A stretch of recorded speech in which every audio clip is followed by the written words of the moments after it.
ॐ ज्ञानातिमिरान्धस्य ज्ञानाञ्जनशलाकया चक्षुरुन्मीलितं येन तस्मै श्रीगुरवे नमः। ॐ विष्णुपादाय कृष्णप्रस्थाय भूतले श्रीमते जयपताकस्वामिन्निधि नामिनि नमाचार्यपादाय निताय कृपप्रदायिने गौरगददामदाय नगरग्रामदारिणि नमो ॐ विष्णुपादाय कृष्णप्रस्थाय भूतले श्रीमते भक्तिवेदान्तस्वामिन्निधि नामिनि नमस्ते सरस्वतीदेवे गौरवाणी प्रचारिणे निर्विशेषशून्यवादी पाश्चात्यदेशधारिणि जय श्री कृष्ण चैतन्य प्रभु नित्यानंद श्री अद्वैत गदाधर श्रीवासादि गौर भक्त वृंदा Hare Krishna Krishna Krishna Hare Hare Hare Rama Rama Rama Hare Hare Hare Krishna okay so one second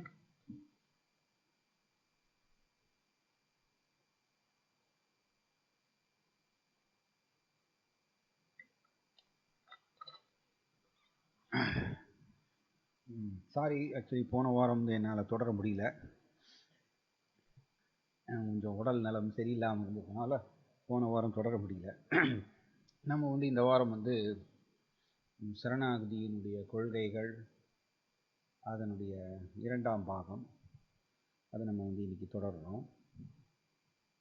நம்ம இதுக்கு முன்னாடி டிஸ்கஸ் பண்ணது வந்து அந்த மூணாவது கொள்கை, அதை மட்டும் நான் திரும்ப உங்களுக்கு ஒரு தடவை அதை ஞாபகப்படுத்துகிறேன். ரக்ஷிஷ்யதீரி விஸ்வாசோ கோப்திருத்வே வர்ணம் ததா ஆத்மநிக்ஷேபகார்பண்யே சத்விதா சரணாகதி. ஸோ ரக்ஷிஷ்யதீரி விஸ்வாசோ அப்படிங்கிறது வந்து எதை குறிக்கிறதுன்னா, கிருஷ்ணருடைய பாதுகாப்பை பூரணமாக நம்புதல், முழுக்க நம்புதல், பிலீவிங் ஃபர்ம்லி இன் த லார்ட்ஸ் ப்ரொடெக்ஷன். ஸோ இதை நம்ம முன்னாடியே இதை டிஸ்கஸ் பண்ணிடுவோம். ஆக்சுவலி ஒரு பக்தருடைய ஆன்மீக முன்னேற்றம் எதை வைத்து நாம் கணக்கிடுகின்றோம் அப்படின்னா, அவர் எந்த அளவுக்கு கிருஷ்ணரை நம்புகின்றார், எந்த அளவுக்கு கிருஷ்ணருடைய நாமத்தை நம்புகின்றார், அதை பொறுத்து தான் அவருடைய ஆன்மீக முன்னேற்றமே. சிம்பிளி பல வருடங்கள் நம்ம இஸ்கானில் இருக்கிறதுனால நான் வந்து ஆன்மீகத்தில் பக்குவம் அடைந்தவன் அப்படிங்கிறது கிடையாது. இந்த வயதை வச்சுட்டு வந்து நாம் வந்து ஆன்மீகத்தை எடை போட முடியாது. பார்த்தீங்கன்னா ஸ்ரீல சுகதேவ கோஸ்வாமி 16 வயது நிரம்பிய பாலகன் தான். பட் அவருடைய ஆன்மீக பக்குவம் ஹை கிளாஸ். அதனால் அவர் ஸ்ரீமத் பாகவதத்தை வந்து பரீட்சித் மகாராஜாவுக்கு சொற்பொழிவு கொடுக்கும் பொழுது, போதிக்கும் பொழுது கீழே உட்காந்துட்டு கேட்குறாங்க. யாரெல்லாம் கீழே உட்காந்து கேட்குறாங்க? வேத வியாசர் உட்காந்துருக்கார், பராசர முனிவர், நாரத முனிவர், தௌமி ரிஷி, இந்த மாதிரி பெரிய பெரிய ரிஷிகள் கீழே உட்காந்து கேட்குறாங்க. ஸோ ஆனால் அவர் வயதில் பார்த்தீங்கன்னா 16 வயது நிரம்பிய பாலகன். காரணம் அவருடைய பக்குவம். ஸோ அப்போ பக்குவங்கிறது வந்து நம்மளுடைய இந்த நம்பிக்கை, கிருஷ்ணரை எந்த அளவுக்கு நம்புகின்றோம் நம்மளுடைய நடைமுறை வாழ்க்கையில், அதை வச்சு தான் அவருடைய ஆன்மீக முன்னேற்றம், ஆன்மீகத்தில் பக்குவமானவர், முதிர்ந்தவர் எல்லாமே சொல்லலாம். வருடத்தை வச்சு கிடையாது. ஆக்சுவலி ஒரு கிளாஸில் டிஸ்கஸ் பண்ணிட்டு இருந்தோம். நாம் எல்லாருமே பிரகிருதிஷ்டானி கர்ஷதின்னு பகவத்கீதையில் கிருஷ்ணன் சொல்கிறாரு. இந்த உலகத்தில் உட்காந்துட்டு இந்த ஜீவாத்மா வந்து கஷ்டப்படுகின்றன அப்படின்னு கிருஷ்ண பகவத்கீதையில் சொல்கிறாரு. ஏன் கஷ்டப்படுகின்றோம்? காரணம், நாம் கிருஷ்ணரை நம்பாததுனால தான். கிருஷ்ணரை நம்பாததுனால தான் நம்ம எல்லாருமே வந்து சஃபர் பண்ணுறோம், கஷ்டப்படுறோம். நாம் வந்து கிருஷ்ணரை நம்ப ஆரம்பிச்சிட்டோம்னா நமக்கு வந்து ஆக்சுவலி எந்த துன்பமும் கிடையாது. இது இது இது ஒரு ஆக்சுவலி ஒரு விசித்திரமான ஒரு நிலை. இந்த ரஜஸ் அண்ட் தமஸ் வந்து நம்ம மேலே பிரயோகமாகும் பொழுது நமக்கு அதுக்கு தகுந்தாற் போல ஜட ரீதியான நம்பிக்கை நமக்குள்ளே உருவாக்குகின்றன. ஜட நம்பிக்கை உருவாகிறது நமக்குள்ள. இந்த ஜட நம்பிக்கை நமக்கு உருவாகிறதுனால அதுக்கு தகுந்தாற் போல நம்மளுக்கு வந்து பயம் வருகின்றது, கவலை வர்றது. அதுக்கு தகுந்தாற் போல நாம் வந்து செயல் செய்கின்றோம். ஜட நம்பிக்கையின் துணை கொண்டுதான். அப்போ நமக்கு வந்து அதனால தான் பகவத்கீதாவில் கிருஷ்ணன் சொல்கிறார், ஸ்ரத்தையா பரையா யுக்தோ அப்படின்னு சொல்கிறார் பகவத்கீதையில் 17வது அத்தியாயத்தில். சத்வகுணத்தில் ஏற்படக்கூடிய நம்பிக்கை எப்படி? ஸ்ரத்தையா பரையா. பரையான்னா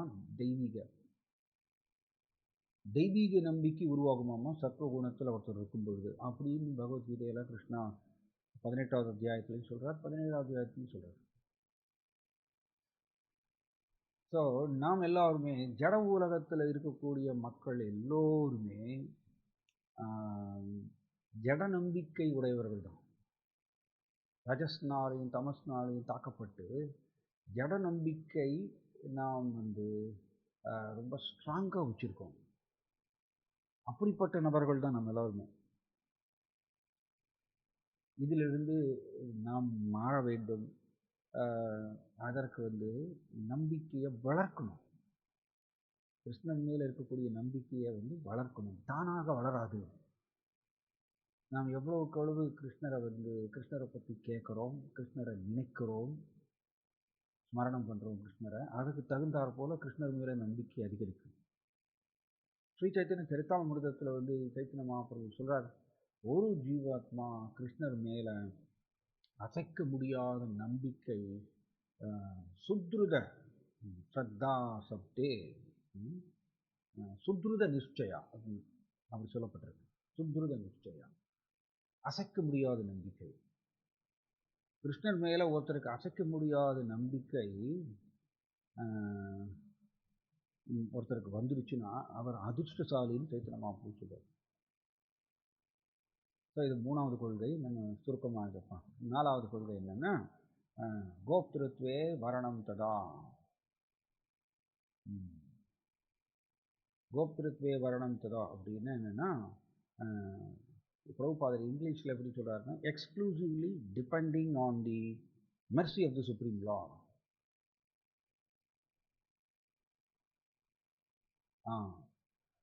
exclusively depending on the mercy of the supreme lord. கிருஷ்ணருடைய கருணையை மட்டுமே சார்ந்திருத்தல். ஸோ இது 4வது கொள்கை. அது என்னது? கிருஷ்ணருடைய கருணையை மட்டுமே சார்ந்திருத்தல். நமக்கு வாழ்க்கையில் ஒரு ஒரு கஷ்டமான சூழ்நிலை வரும்பொழுது கூடுமான வரைக்கும் நம்ம எப்படி செயல்படுவோம்னா, நம்மளுடைய பண பலத்தினாலையும் உடல் பலத்தினாலையும் நம்மளுடைய அறிவு கூர்மையினாலையும் நம்மளோட சாமர்த்தியத்தினாலையும் இந்த பிரச்சனைகளை நம்ம தீர்த்துடலாம்னு நினைப்போம். கூடுமான வரைக்கும் நம்ம அப்படி தான் செயல்படுவோம். அதனால தான் முன்னாடி சொன்னது, இந்த 3வது கொள்கையும் 4வது கொள்கையும் வந்து ஒன்றுக்கு ஒன்று இணைந்தது, பிணைந்தது, பிரிக்க முடியாது. 3வது கொள்கை வந்துருச்சுன்னா 4வது கொள்கை ஆட்டோமேட்டிக்காக வந்துடும். 4வது கொள்கை ஆட்டோமேட்டிக்காக வந்துடும். 3வது கொள்கை வரலன்னா 4வது கொள்கையும் வராது. ஓகே. ஸோ கிருஷ்ணருடைய கருணையை மட்டுமே சார்ந்திருத்தல். நம்ம வந்து சோதிக்கணும். நம்ம வாழ்க்கையில் செக் பண்ணணும். கிருஷ்ணருடைய கருணையை மட்டுமா நான் எல்லா டைமையும் நம்புகிறேன். நான் அதனால தான் வந்து கிருஷ்ணா மாம்சயோ அவ்யபிச்சாரேன பக்தி யோகேன செய்வதே ரகுணான் சமுதீத்தியை தான் பிரம்ம பூஜாய கல்பது. யார் ஒருத்தர் வந்து அவ்யபிச்சாரேனா ஒருபொழுதும் தோற்று போகாமல், கிருஷ்ணர் கூட இருக்கக்கூடிய உறவில் ஒருபொழுதும் தோற்று போகாமல் அதில் நிலைத்திருந்து, எல்லா சூழ்நிலைகளிலும் அதில் நிலைத்திருந்து யார் அந்த மாதிரி செயல்படுறாரோ அவர் தான் வந்து முக்குணங்களை தாண்ட முடியும்னு கிருஷ்ணா பகவத்கீதையில் ரொம்ப அருமையான ஒரு ஸ்லோகம் 14வது அத்தியாயத்தில் சொல்கிறார். அவர் ஏன் அப்படி சொல்லப்பட்டிருக்கு? ஒருபொழுதும் கிருஷ்ணர் கூட இருக்கக்கூடிய உறவில் தோற்று போகாமல் இருத்தல் அப்படின்னு இது புதிர் மாதிரி இருக்கு. நமக்கு அப்படி தோணும். நம்ம எல்லாருமே தோற்று போகிறோம். கிருஷ்ணர் கூட இருக்கக்கூடிய உறவில் நம்ம எல்லாருமே தோற்று போகிறோம். பிரபுபாதர் ரொம்ப அருமையாக சொல்கிறாரு. நித்திய சித்தா அப்படின்னு என்ன அர்த்தம்னா, லெட்டரில் எழுதுகிறார் பிரபுபாதர். நித்திய சித்தான்னா ஒரு க்ஷணம் கூட அவர் வந்து கிருஷ்ணரை மறக்க மாட்டாராம். இதுதான் நித்திய சித்தாவுடைய லட்சணம்.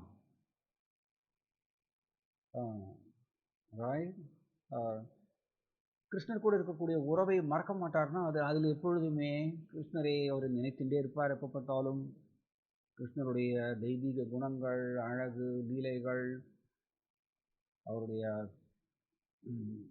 கவர்ச்சிகரமான ரூபம், இது எல்லாத்தையும் அவர் நினைச்சுட்டே இருப்பார்.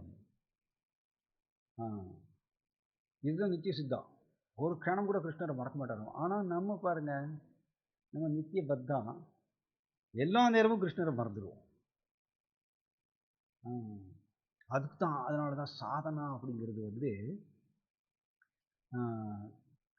கிருஷ்ணரை நினைப்பதற்கு நாம் வலுக்கட்டாயமாக பயிற்சி செய்ய வேண்டும் டெய்லி.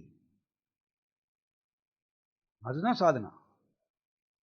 சாதனானா என்ன அர்த்தம்னா, எனக்கு பிடிக்காத ஒன்றை ஒரு உயர்ந்த இலக்கை அடைவதற்கோசரம் வலுக்கட்டாயமாக பயிற்சி செய்வது சாதனை. நான் அடிக்கடி இதை சொல்லுவேன். எப்படின்னா, மிக உயர்ந்த சாதனா என்னன்னா, எப்பொழுதுமே கிருஷ்ணரை நினைச்சுட்டே இருப்பது தான் மிக உயர்ந்த சாதனை. அதுதான் ஆக்சுவலி உண்மையான சாதனை. நாம் வந்து அதை அப்படியே ஜஸ்ட் ஓரமாக எடுத்து வச்சுட்டோம். கிருஷ்ணரை எப்பொழுதுமே நினைத்து கொண்டே இருப்பது இது எப்படி சாத்தியம், இது முடியாத காரியம் அப்படின்னு சொல்லிட்டு நம்மளோட மைண்ட் சொல்லுது. நம்ம என்ன பண்ணுறோம்? அதை ஏற்றுக்கொள்கின்றோம். இதை ஏற்றுக்கொண்டு எஸ் சாதனானா இப்படி தான் கை காலை யூஸ் பண்ணி பண்ணுறது அப்படின்னு நினச்சிக்கிறோம். ஆக்சுவலி உண்மையான சாதனா என்னன்னா, கிருஷ்ணாவை எப்பொழுதும் நினைத்து கொண்டே இருப்பது. அது வந்து கிருஷ்ணர் மேலே ஒருத்தர் அன்பு வளர்த்து கொண்ட பக்தர் வந்து அவருக்கு இயல்பாயிரும். கிருஷ்ணரை நினைப்பது வந்து இயல்பாயிரும். இயல்பாக அவரோட மனம் கிருஷ்ணரை நினைச்சு நினைச்சு நினைச்சு உருகும். ஆனால் நமக்கு கிருஷ்ணர் மேலே அன்பு வளர்த்து கொள்ளாததுனால நம்மளுடைய மைண்டு இயற்கையாக கிருஷ்ணரை நினைச்சுட்டே நினைக்காது. வலுக்கட்டாயப்படுத்தணும். அதுக்கு பேர் தான் சாதனா. ஸோ அதனால் சாதனான்னு சொல்லும் பொழுது அது கஷ்டம்தான். அதனால தான் முதல் ஸ்லோகத்தில் முதல் கொள்கை என்ன, நமக்கு கிருஷ்ண உணர்வுக்கு சாதகமானவற்றை ஏற்றுக்கொள்ள வேண்டும், கிருஷ்ண உணர்வுக்கு பாதகமானவற்றை நிராகரிக்க வேண்டும். கிருஷ்ணரை நினைக்கிறது மனசுக்கு பிடிக்காது, இந்த மனமுக்கு பிடிக்காது. ஆனால் அது வந்து பிடிக்காவிட்டாலும் கூட வலுக்கட்டாயமாக அதை செய்யும். இதுதான் சாதனா. உண்மையிலேயே இதுதான் மிகப்பெரிய சாதனா. இதை செய்யும் பொழுது கிருஷ்ணர் திருப்தி அடைவார். நம்மளோட மைண்டை வந்து கிருஷ்ணரை நினைப்பதற்கு பழக்கும் பொழுது. ஸோ அப்போ 4வது கொள்கை கிருஷ்ணனுடைய கருணையவே சார்ந்திருத்தல். எதற்கோசரம்? கிருஷ்ணருடைய கருணையை சார்ந்திருத்தல், கிருஷ்ணருடைய கருணையை மட்டுமே சார்ந்திருத்தல் அப்படின்னு என்ன அர்த்தம்? நம்மளுடைய ஜட உலக வாழ்க்கை சுபிக்ஷமாக இருக்கிறதுக்கோசரம் அல்ல. குருமராஜ் கூட இந்த மாதிரி சொல்றாரு. நம்மளுடைய ஜட உலக வாழ்க்கை சௌக்கியமாக இருப்பதற்கோசரம் நம்ம கிருஷ்ணருடைய கருணையவே சார்ந்திருக்கிறது அது கிடையாது. ஒரு பக்தர் எப்படிப்பட்டவர் அப்படின்னா, கிருஷ்ணருடைய கருணையவே சார்ந்திருத்தல் என்னன்னா, எஸ் கிருஷ்ணா வந்து கட்டாயம் என்னை ஏற்றுக்கொள்வார், மாயாவுடைய பிடியிலிருந்து என்னை விடுவிப்பார், அண்ட் கிருஷ்ணா என்னை யோக மாயாவுடைய மேற்பார்வையில் கொண்டு வருவார், அவருடைய தெய்வீக உறவுல என்னை இருக்க வைப்பார் அப்படிங்கிற அந்த நம்பிக்கை. ஆனால் கிருஷ்ணருடைய கருணையவே சார்ந்திருப்பார். இதனால தான் சொன்னேன், 3வது கொள்கை 4வது கொள்கையும் வந்து ஆக்சுவலி பெருசாக வந்து பிரிக்க முடியாது, ரெண்டும் ஒன்றுக்கு ஒன்று பிணைந்தது. ஆனால் போன கிளாஸில் நம்ம டிஸ்கஸ் பண்ணோம், இது எல்லாமே மனப்பான்மை சார்ந்தது தானே. 3, 4, 5, 6 4 கொள்கையும் மனப்பான்மை சார்ந்தது தான். ரைட். உங்களுக்கு போர் அடிக்கலாம், இவன் என்னன்னா திரும்ப திரும்ப திரும்ப மனப்பான்மையை பற்றியே பேசிகிட்டே இருக்காங்கன்னு சொல்லிட்டு உங்களுக்கு போர் அடிக்கலாம். பட் அதுதான் கஷ்டம். ரைட். மனுஷானாம் சகஸ்ரேஷு கஷ்டித் யததி சித்தையே யததாம் அபிசித்தானாம் கஷ்டின் மாம் வேத்தி தத்வதக வேத்தி தத்வதக அப்படின்னு என்ன அர்த்தம்? தத்வதக அப்படின்னா கிருஷ்ணரை பற்றி உண்டான தெய்வீக உண்மைகள், அதை வேத்தி அப்படிங்கிறது வந்து சும்மா ஒரு மேலோட்டமாக தெரிஞ்சுக்கிறது அல்ல. வேத்திங்கிறது அதில் ஆழ்ந்திருத்தல், கிருஷ்ணரை பற்றி உண்டான உண்மையில் ஆழ்ந்திருத்தல், நிலை பெறுதல், அது பேர் தான் வேத்தி. இப்போ கிருஷ்ணா வந்து என்ன சொல்றாரு, ஆயிரக்கணக்கான மனிதர்களில் யாரேனும் ஒருவர் தான் முக்தி அடைவதற்கு முயற்சி செய்கின்றார்.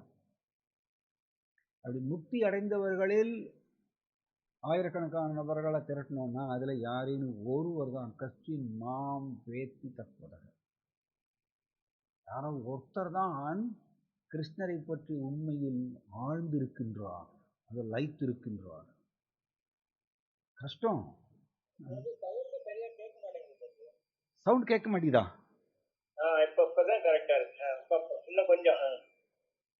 ஓகே, ஒரே நிமிஷம். இப்போ சரியா இருக்குங்களா? சரி, ஓகே. ஹரே கிருஷ்ணா. ஸோ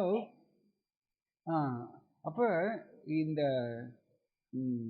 கிருஷ்ணரை பற்றி உண்டான உண்மையில் அவர்தான் வந்து யாரையும் ஒருவர் தான் அதில் ஆழ்ந்து இருக்கின்றார் அப்படின்னு சொல்லிட்டு நம்ம படிக்கிறோம் பகவத்கீதையில். அவ்வளோ ஈஸி கிடையாது. நாம் வந்து சரியாக வந்து புரிஞ்சுக்கணும். இந்த இந்த ட்ரூத்ஸ், இந்த உண்மைகளை வந்து நம்ம சரியாக புரிஞ்சுக்கணும். சும்மா மேலோட்டமாக நம்ம புரிஞ்சிக்கக்கூடாது. ரைட். அதனால சொன்னால் ஆயிரக்கணக்கான மனிதர்கள் யாரேனும் ஒருவர் தான் கிருஷ்ணரை புரிஞ்சுக்கிறான்னு சொல்லும்போது, அப்போ அவ்வளோ ஈஸியாக நம்ம புரிஞ்சுக்க முடியுமா கிருஷ்ணரை? முடியாத காரியம். நாம் வந்து முயற்சி செய்கிறோம். கிருஷ்ணரை புரிஞ்சுக்கிறது வந்து எகைன் கிருஷ்ணர் விரும்பினா மட்டும்தான் அவர் தன்னை புலப்படுத்துவாராம். ஸ்வயம் ஏவ ஸ்புரத்யதக. பக்தருக்கு வந்து இதெல்லாம் தெரியுமாமா. ஒரு ஆடியோ இல்லையா? மற்றவர்களை கேட்குதா? ரொம்ப லோவா இருக்கு. வாய்ஸ் ரொம்ப லோவா இருக்கு. கேக்குது பிரபு, கேக்குது. கொஞ்சம் லோ வாய்ஸா இருக்கு. லோ வாய்ஸா இருக்கா? ஒரே நிமிஷம் இருங்க, ஒரு செகண்ட்.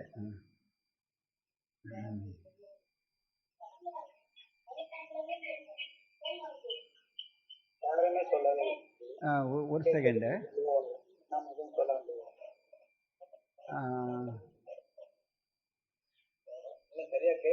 சரியா கேட்கலையா? இப்போ ஒரே ஒரு செகண்ட் இருங்க, ஒரு செகண்ட். நான் ஒருத்தர் ஃபோன் பண்ணுறேன், ஒரு செகண்ட்.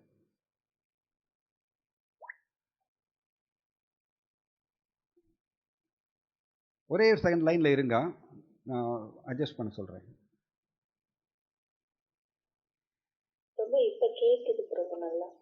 இப்போ கேட்குறதா?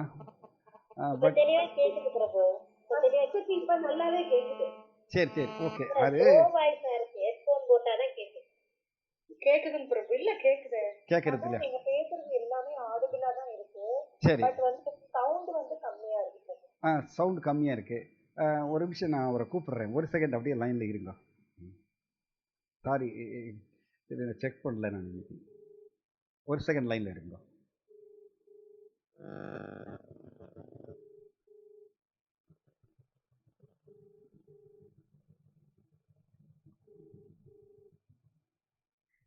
ஹரே கிருஷ்ணா. அரவிந்த், இந்த கிளாஸ் ஜூம் கிளாஸ்ல சவுண்ட் கம்மியா இருக்குன்னு சொல்றாங்க.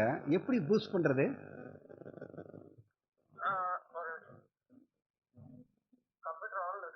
கம்ப்யூட்டர் ஆன்ல தான் இருக்கு. வரீங்களா? ஒரே ஒரு செகண்ட். எனி டெஸ்க் சொல்லட்டுமா? 522-879-240.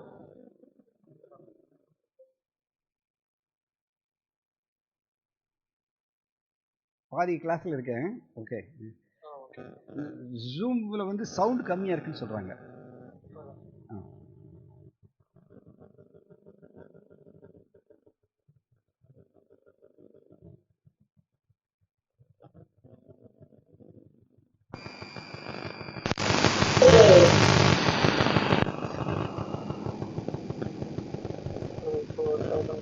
ஹரே கிருஷ்ணா, இப்ப கேக்குதுங்களா?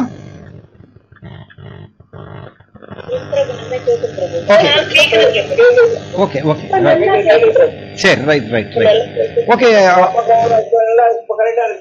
Okay right. நான் அரவிந்த் அட்ஜஸ்ட் பண்ணிருக்காரு. Okay, thank you Aravind Prabhu. ஹரே கிருஷ்ணா. ஹரே கிருஷ்ணா. ஹரே கிருஷ்ணா. ஹரே கிருஷ்ணா. நன்றி Prabhu. Okay, Hare Krishna. So sorry, technical problem இன்னைக்கு. ஓகே. ஸோ அப்போ வந்து இந்த 4வது கொள்கை வந்து கிருஷ்ணருடைய கருணையை மட்டுமே சார்ந்திருத்தல் அப்படிங்கிறது வந்து எந்த இதுக்கு அப்படின்னா, நம்மளுடைய ஜட உலக வாழ்க்கை வந்து சௌக்கியமாக இருப்பதற்கோசரம் அல்ல. ஒரு பக்தருடைய ஒரு சிந்தனை எப்படின்னா, இதுவும் மனப்பான்மை சார்ந்தது தான் இந்த 4வது கொள்கையும். ஒரு பக்தருடைய சிந்தனை என்னன்னா, எஸ், நான் கிருஷ்ணா உங்களை நிராகரிச்சுட்டு இங்கே வந்துட்டேன். கிருஷ்ணா பகிர்முகாகனா போகவாஞ்சகரே, கிருஷ்ணாவை நிராகரிச்சுட்டு நம்ம ஜட உலகத்தில் அனுபவிக்கணுங்கிற இந்த ஒரு ஆசையினால இந்த ஜட உலகத்துக்குள்ளே வந்து விழுந்துட்டோம். இது பிரபுபாத் ரொம்ப ஒரு இடத்துல ரொம்ப அருமையாக எழுதுறாரு. எப்படின்னா, ஜட உலகத்தில் விழுந்த ஜீவாத்மா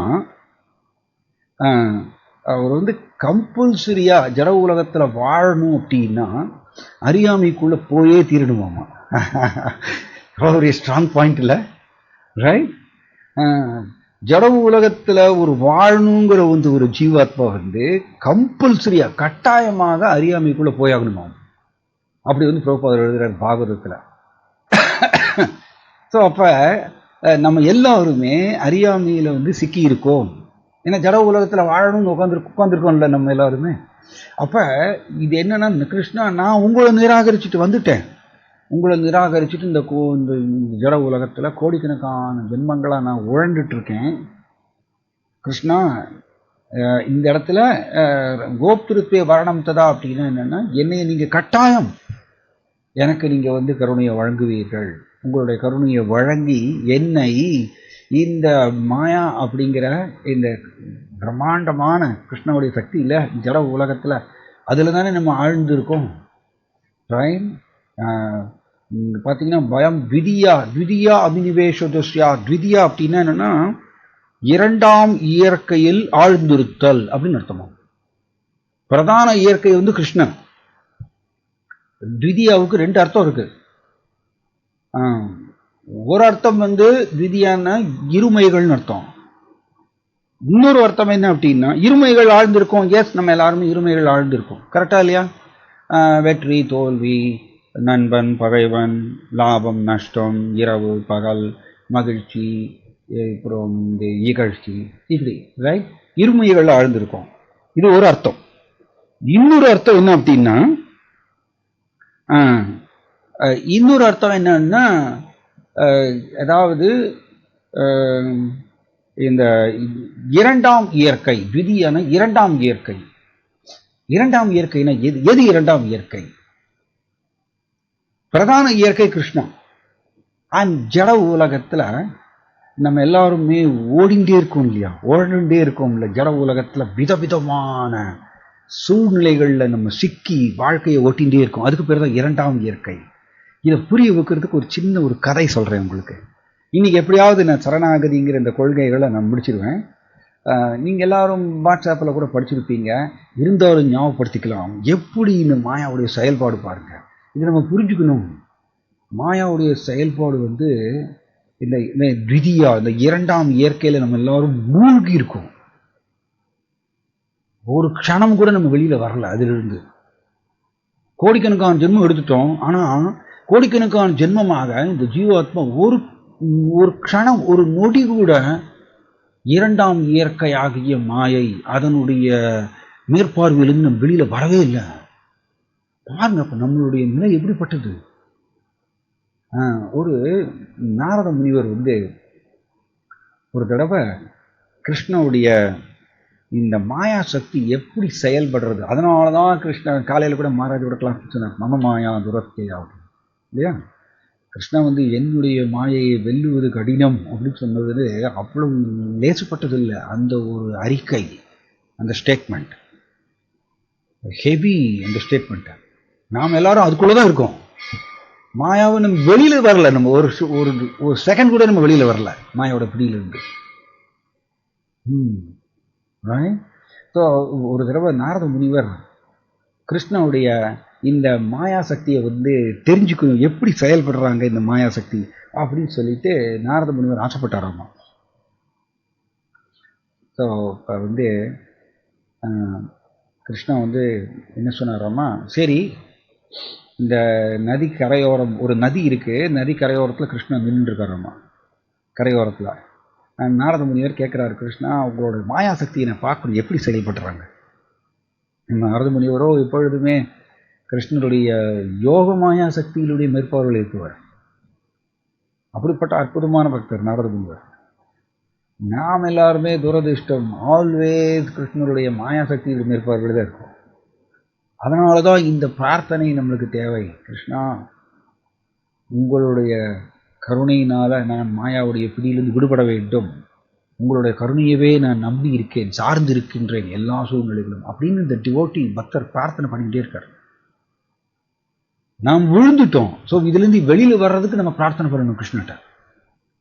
அதனால பிரார்த்தனை ஆல்சோ, பிரார்த்தனை கூட வந்து சரணாகதியினுடைய லட்சண, சரணாகதியுடைய மனப்பான்மையை தெரிவிக்கக்கூடிய ஒரு முறைதான் பிரார்த்தனை. நம்ம எதுக்கெல்லாமோ பிரார்த்தனை பண்ணுறோம். பட் உண்மையிலேயே ஒரு பக்தரை எதற்கு பிரார்த்தனை பண்ணணும்னா மாயாவுடைய பிடியிலிருந்து வெளியில் வரணுங்கிறதுக்கு பிரார்த்தனை பண்ணணும். அண்ட் கிருஷ்ணனுடைய யோக மாயாவுடைய மேற்பார்வையில் வருதல், இதுக்கு பேர் தான் வந்து கிருஷ்ணனுடைய கருணையவே சார்ந்து இருக்காது. பிரார்த்தனை பண்ணணும். நாம் வந்து நம்மளுடைய இதை ஹிசோலினஸ் ராதாநாத் சுவாமி மகாராஜ் ரொம்ப அருமையான ஒரு உதாரணம் கொடுக்குறாரு. திரும்ப இந்த நாரத முனியோட கதைக்கு வருவோம். அவர் என்ன சொல்கிறாருன்னா, இப்போ ஒரு பிச்சைக்காரி இருக்காங்க. இந்த பிச்சைக்காரி வந்து அவங்க வந்து கூலிங் கிளாஸ்லாம் போட்டுட்டு கையில் வந்து நல்லா கோல்டு வாட்செல்லாம் கட்டிண்டு அவங்க வந்து நல்லா காஸ்ட்லி பட்டு சாரியெல்லாம் கட்டிட்டு, அதுக்கப்புறம் வந்து காலில் வந்து பூட்ஸு ஷூ எல்லாம் போட்டு என்ன அவங்க வந்து இன்னோவா காரில் வந்து கீழே இறக்குறாங்க. இறங்கி எனக்கு கொஞ்சம் பிச்சை போடுங்க அப்படி கேட்டோன்னா நம்ம என்ன பண்ணுவோம், மேலே இங்கேயும் பார்ப்போம். நம்ம உனக்கு பிச்சை வேணுமா, நீ வந்து இன்னோவா கார்லேருந்து இறங்குற, வந்து கூலிங் கிளாஸ் போட்டுருக்க, காலில் பூட்ஸ் போட்டுருக்க, அதுக்கப்புறம் பட்டு சேரீ கட்டின்னு இருக்க, உனக்கு இன்னும் பிச்சை கொடுக்கணுமா நான் அப்படின்னு சொல்லிட்டு மேலே இங்கேயும் நம்ம பார்ப்போம் இல்லையா. பிச்சை கொடுக்க மாட்டோம், பிச்சை போட மாட்டோம். இது அருமையான உதாரணம். ஹிசோலினஸ் ராதாநாத் சுவாமி மகாராஜ் ரொம்ப அருமையாக சொல்கிறாரு. நல்லா டீப் ரியலைசேஷன், மகாராஜுடைய டீப் ரியலைசேஷன். பட் ஒரு அவர் அம்மா வந்து பிச்சை கேட்குறாங்கன்னா அவங்க எப்படி இருக்கணும், அவங்களுடைய துணிமணிலாம் கிழிஞ்சிருக்கும், ரொம்ப வறுமையில் இருப்பாங்க, எலும்பும் தோலுமாக இருப்பாங்க இல்லையா. சாப்பிட்றதுக்கு ஒன்றுமே இல்லாமல் ஒரு பாத்திரம் வச்சுட்டு ரொம்ப பரிதாபமாக ரொம்ப பணிவாக அவங்க வந்து கேட்பாங்க இல்லையா, கொஞ்சம் தயவு செய்து கொஞ்சம் பிச்சை கொடுங்க, நான் சாப்பிட்டே பல நாள் ஆயிடுச்சுங்க, உண்மை கொடுக்கறதுக்கு கூட சரியாக துணி இல்லைங்க அப்படின்னு சொல்லிட்டு அவங்க கெஞ்சுவாங்க இல்லையா. அப்படி நம்ம பார்க்குறோம். பிச்சை போடுறவர் வந்து பார்ப்பார், எப்படி இருக்காங்க இவங்க, உங்களோட தோற்றம் எப்படி இருக்குன்னு பார்ப்பாங்க. அந்த தோற்றத்தை பார்த்துட்டு அதுக்கு தகுந்தாற் போல தான் வந்து அவர் திருப்தி அடைந்தாருன்னா அந்த நபரை வந்து பிச்சை கொடுப்பார், கரெக்டான பிச்சை போடுவார். அதே மாதிரிதான் நாம் எல்லாருமே யாசிக்கின்றோம், கிருஷ்ணாட்ட யாசிக்கணும். நம்ம எல்லாரும் பிச்சைக்காரர்கள் தான், கிருஷ்ணாட்ட யாசிக்கிறோம். கிருஷ்ணா, தயவு செய்து உங்களுடைய கருணையை எனக்கு கொடுங்கள், உங்களோட கருணையவே நான் சார்ந்திருக்கின்றேன், எனக்கு கொடுங்கள் உங்களோட கருணையை. உங்களோட கருணை என்ன? உங்களோட கருணையை பெற்றால் நான் மகாமாயோட பிடியிலிருந்து விடுபட்டு யோகமாயோட மேற்பார்வை வந்துடுவேன். இதை எனக்கு தயவு செய்து கொடுங்கள். நம்ம எப்படி கேட்கணும் இப்போ கிருஷ்ணாட்டா? நம்ம வந்து நாம் எல்லாருமே பிச்சைக்காரங்க தான். ஏன் பிச்சைக்காரங்க? நாம் எல்லாருமே இந்த பக்தி இல்லாம, கிருஷ்ணருடைய கருணை அப்படிங்கிற அந்த ஒரு பொக்கிஷம் அது இல்லாமல் நம்ம எல்லாரும் பிச்சைக்காரர்கள், கஷ்டப்படுறோம். What is the use? பேங்க்ல வந்து 5 லட்ச ரூபா 10 லட்ச ரூபா வச்சுட்டு என்ன பிரயோஜனம்? பிச்சைக்காரங்க தான் நம்ம எல்லாருமே. எத்தனை இருந்தாலும் நம்ம கஷ்டம் தான் பட போறோம். அதுதான் மாயா, மாயாவோட செயல்பாடு அதுதான். எத்தனை இருந்தாலும் நம்ம கஷ்டப்படுவோம். தப்பு கணக்கு போடுறோம். நம்ம வந்து பேங்க்ல நிறைய பணம் இருந்துச்சுன்னா நம்ம சந்தோஷமா இருப்போம்னு நினைக்கிறோம். அது மாயா ஏற்படுத்தக்கூடிய ஒரு மயக்க ரீதியான சிந்தனை. உண்மையிலேயே நம்ம எல்லாரும் பிச்சைக்காரர்கள் தான். Very nice. ஆக்சுவலி உண்மையிலேயே பொக்கிஷம் என்ன அப்படின்னா பக்தி. ஜீவாத்மா அந்த பக்தியை பெறும்பொழுது யயாத்மா சுப்ரசீததி. ஜீவாத்மா பக்தியை பெறும்பொழுது அவர் பூரண திருப்தி அடைவார், சந்தோஷம் அடைவார், ஆனந்தம் அடைவார். அதுதான் பொக்கிஷம். அது இல்லாமல் நம்ம எல்லாரும் பிச்சைக்காரர்கள், கஷ்டப்படுறோம். சொல்லுங்க, சச்சினந்தன சுவாமி ரொம்ப அருமையா சொல்வார், கிருஷ்ணரை பெறாததுனால தான் நம்ம எல்லாரும் கஷ்டப்படுறோம். பேங்க் பேலன்ஸ் பெற்றதுனால, ஜுவல்ஸ் பெற்றதுனால நம்ம சந்தோஷமா இருக்கிறது கிடையாது. கிருஷ்ணரை பெறாததுனால நம்ம கஷ்டப்படுகின்றோம். அப்ப எனக்கு கிருஷ்ணர் வேணும்னு நம்ம ஏங்கணும், ஆசைப்படணும்.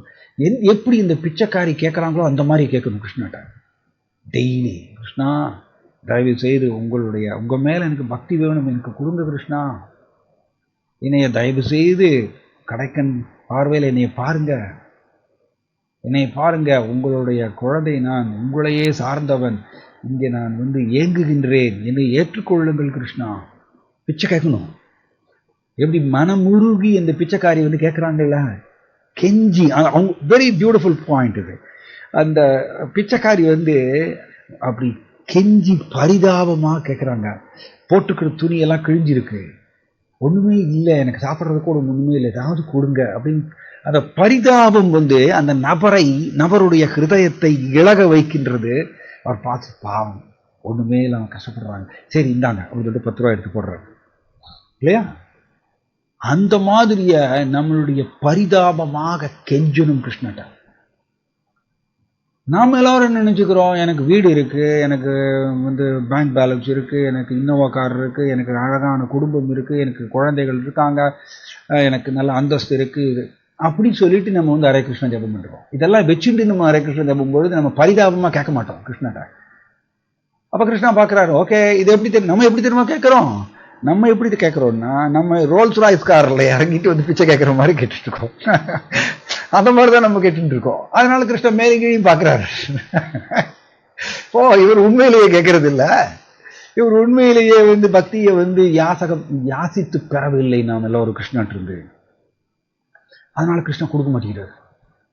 நம்ம அப்படி கேட்கணும், நம்ம புரிஞ்சுக்கணும். பக்தியை பெறவில்லை என்றால் நான் பிச்சைக்காரன், நான் கஷ்டப்படுறேன் அப்படின்னு புரிஞ்சுக்கணும். அதை முதல்ல மனப்பூர்வமாக ஏற்றுக்கொள்ள வேண்டும். பக்தி தான் எனக்கு சொத்து, பொக்கிஷம் அப்படின்னு நம்ம ஏற்றுக்கொள்ளணும். ஓகே, ஸோ இது வெரி பியூட்டிஃபுல் பாயிண்ட் இது. இந்த நாரத முனிவருடைய இதுக்கு வருவோம் பாருங்க. இந்த மாயா எப்படி எல்லாம் ஏமாத்துறாங்க பாருங்க. நாரத முனிவர் வந்து கிருஷ்ணாட்ட ஒரு தடவை கேட்குறார், ஓ கிருஷ்ணா, உங்களுடைய மாயா சக்தி எப்படி செயல்படுறதுன்னு நான் பார்க்கணும், எனக்கு கொஞ்சம் வந்து நீங்கள் அதை காமிச்சு கொடுங்க. ஸோ கிருஷ்ணன் சிரிக்கிறார். அவர் வந்து நதி கரையோரத்தில் நின்றுட்டு இருக்கார். கிருஷ்ணன் சொல்றாரு, ஓ நாரத முனிவரே, நான் நதி கரையோரத்தில் நிற்கிறேன், நீங்கள் போய் குளிச்சுட்டு வாங்க, நதியில் போய் குளிச்சுட்டு வாங்க, உங்களுக்கு நான் காமிக்கிறேன். நான் கிருஷ்ணன் வந்து சிரிக்கிறார். நாரத முனிவர் நதிக்குள்ள போய் குளிக்க போறாரு. நதியில வந்து ஆழமா போய் இறங்கி குளிச்சுட்டு இருக்காரு. குளிச்சுட்டு இருக்கும் பொழுது அப்படி நாரத முனிவர் வந்து நதியிலிருந்து குளிச்சுட்டு அப்படி வெளியில வரார். வெளியில வந்தா அவங்க வந்து ஒரு பெண்மணியா மாறிடுறாங்க. பெண்ணை மாறிடுறாங்க. அதுக்கு பேர் தான் மாயா. மாயான்னு சொல்றது பிரபுபாத் ரொம்ப அருமையா சொல்லுவார். மாயா, மானா இல்லை, யானா அது. எது உண்மைன்னு நினைக்கிறோமோ அது உண்மையில் அது இல்லாதது. நம்ம எல்லாருமே ஜட உலகத்துல இது எனக்கு இன்பத்தை கொடுக்கும் அப்படின்னு ஜடப்பொருளை பார்த்து நாம் நினைக்கின்றோம். அந்த சிந்தனை மாயா உருவாக்குறாங்க. அதனாலதான் நான் முன்னாடியே சொன்னேன், ரஜஸ் தமஸ் நம்ம மேல பிரயோகம் ஆகிறதுனால. ஹரே கிருஷ்ணா, இங்க மியூட் போட்டுருங்களேன். ஹரே கிருஷ்ணா. விசேஸ்வரி மாதாஜி, நீங்க வேணா மியூட் போட்டுருங்க எல்லாரையும். ஓகே. ஸோ இது எப்படின்னா, இந்த மாயா எப்படின்னா, ஜட உலகத்துல இந்த ஜடப்பொருள், ஜடப்புலன் இன்பம், அது எனக்கு இன்பத்தை கொடுக்கும்னு நம்ம நினைக்கிறோம் இல்லையா, அந்த சிந்தனை வந்து ஆக்சுவலி ரஜஸ் நம்ம மேல பிரயோகம் ஆகிறதுனால தான் அந்த சிந்தனை நம்மளுக்கு வர்றது. அது நம்மளுக்கு தெரியறது இல்லை. கூடுமான வரைக்கும் நம்மளுக்கு அது தெரியறது இல்லை. நம்ம அப்படியே அது பிரகாரம் போயிட்டே இருக்கோம். அதனால தான் சொன்னது, ரஜஸ் அண்ட் தமஸ் நம்ம மேல பிரயோகமாகும் பொழுது நமக்கே தெரியாம வித்தியாசமான ஜட ரீதியான நம்பிக்கை நமக்குள்ளே உருவாகும். அதன் பிரகாரம் நாம் உந்தப்பட்டு செயல் செய்கின்றோம். அதனாலதான் சொல்றது, ஒரு சரணாகதி அடைந்த பக்தருடைய நம்பிக்கை வேற. ஸ்ரத்தையா பரையா யுக்தோ, தெய்வீக நம்பிக்கை அதுதான் உள்ள உருவாகிறதாம் அவருக்கு. அது சத்வாவுடைய செயல்பாடு. அந்த தெய்வீக நம்பிக்கையின் துணை கொண்டு அவருடைய செயல் செய்கின்றார். அந்த செயல் வேற மாதிரி இருக்கும். புரிஞ்சுக்கணும். தெய்வீக நம்பிக்கையின் உந்துதலால் ஒரு நபர் செயல் செய்யும் பொழுது அந்த செயல் கம்ப்ளீட் ஆப்போசிட்டா இருக்கும், வேற மாதிரி இருக்கும். நம்ம செய்யக்கூடிய செயல் எல்லாமே ஜட நம்பிக்கையின் உந்துதலால் நடக்கக்கூடியது. அதுக்கு பேர் தான் மாயாவோட பிடியில் ஆழ்ந்திருக்கோங்கிறது. இது பாருங்க. ஸோ நாரத முனிவர் இந்த மாதிரி அவர் குளிச்சுட்டு வெளியில வரார். வெளியில வந்தா பெண்ணை மாறிடுறாங்க. அவருக்கே மறந்து போயிட்டாரு நான் நாரதர் அப்படிங்கிறது. அவர் பெண்ணா மாறி வெளியில வராரு. கடற்கரை ஓரத்துல இருக்க நதிக்கரை ஓரத்துல யாருமே இல்லை. கிருஷ்ணா இருக்கிறதெல்லாம் மறந்து போயிட்டார். அதுக்கு பேர் தான் மாயா. கிருஷ்ணரை மறந்து விடுவோம். கட்டுண்ட நிலையில் கிருஷ்ணர் கூட இருக்கக்கூடிய உறவை மறந்துடுவோம். அதுக்கு பேர் தான் பக்த ஜீவா. இவர் வெளியில வரார். வெளியில வந்தா நதிக்கரை ஓரத்துல கிருஷ்ணா நின்று இருந்தார். அது எல்லாம் மறந்து போயிடுச்சு. அது பெண்ணு நினைச்சுட்டு வெளியில வரார். அங்க வந்து அந்த ராஜ்யத்தினுடைய ராஜகுமாரன் அந்த பக்கம் வரார்.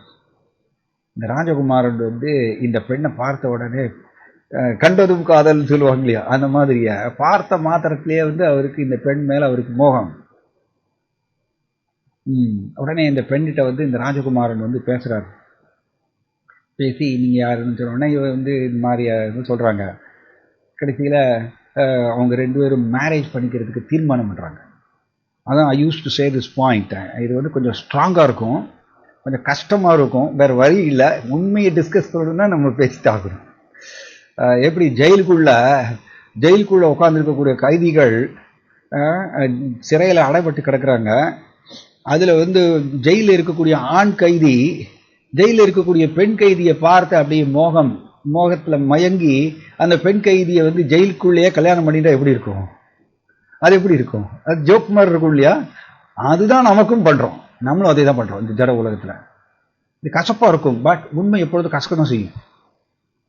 ஸோ இவங்க ரெண்டு பேரும் வந்து மோகத்தில் ரெண்டு பேரும் கல்யாணம் பண்ணிக்கிறாங்க, இந்த ராஜகுமாரோடும் இந்த பெண்மணியும். ஸோ இந்த பெண்மணி வந்து ராணி ஆயிடுறாங்க. இல்லையா? ராஜகுமாரனை கல்யாணம் பண்ணதுனால ராணி ஆயிடுறாங்க,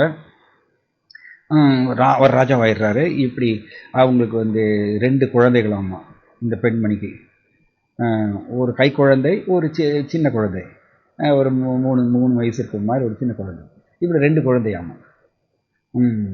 அப்படி இருக்கும் பொழுது ஒரு நாள் எதிரி நாட்டு ராஜா வந்து இந்த ராஜா மேலே அவருக்கு போர் தொடுக்கிறார், இந்த ராஜ்யம் மேலே. ஸோ இந்த போர் தொடுக்கிறாருன்னு செஞ்ச உடனே இந்த ராஜா வந்து போரில் சண்டை போடுறார், எதிரி நாட்டு ராஜா கூட. இந்த போர் சண்டை போடும்பொழுது இந்த சண்டையில் வந்து இந்த ராஜா வந்து தோற்று போயிடுறார், அரெஸ்ட் பண்ணிடுறாங்க, கைது செஞ்சிடுறாங்க. இவரை கைது செஞ்ச உடனே அமைச்சர்கள் வந்து சீக்கிரட்டாக வந்து சொல்கிறாங்க, ராணிகிட்ட வந்து சொல்கிறாங்க, ஓ ராணி, உங்கள் ராஜா இப்போ தோற்று போயிட்டார் இந்த போரில், இப்போ கூடிய விரைவில் எதிரி நாட்டு ராஜா வருவார், உங்களை கடத்திட்டு போகிறதுக்கு வருவார், நீங்கள் இங்கிருந்து தப்பிச்சு போயிருங்க அப்படின்னு சொல்லிட்டு அமைச்சர்கள் வந்து சீக்கிரட்டாக வந்து ராணிகிட்ட வந்து செய்தி கொடுத்துட்றாங்க. ஸோ இந்த ராணி வந்து இடுப்பில் ஒரு கை குழந்தை அண்ட் கையில் வந்து ஒரு 3 வயது குழந்தை கையை பிடிச்சிக்கிறாங்க. பிடிச்சிட்டு இந்த ராணி வேகமாக ஓடுறாங்க, இந்த எதிரி நாட்டு ராஜாட்டிருந்து தப்பிச்சு எங்கேயாவது காட்டுக்குள்ளே போயிடலான்னு. இவங்க ஓடுறாங்க காட்டுக்குள்ளே. அண்ட் எதிரி நாட்டு ராஜாவுக்கு எப்படியோ தெரிஞ்சு போயிடுது ராணி தப்பிச்சு ஓடுறாங்க அப்படின்னு.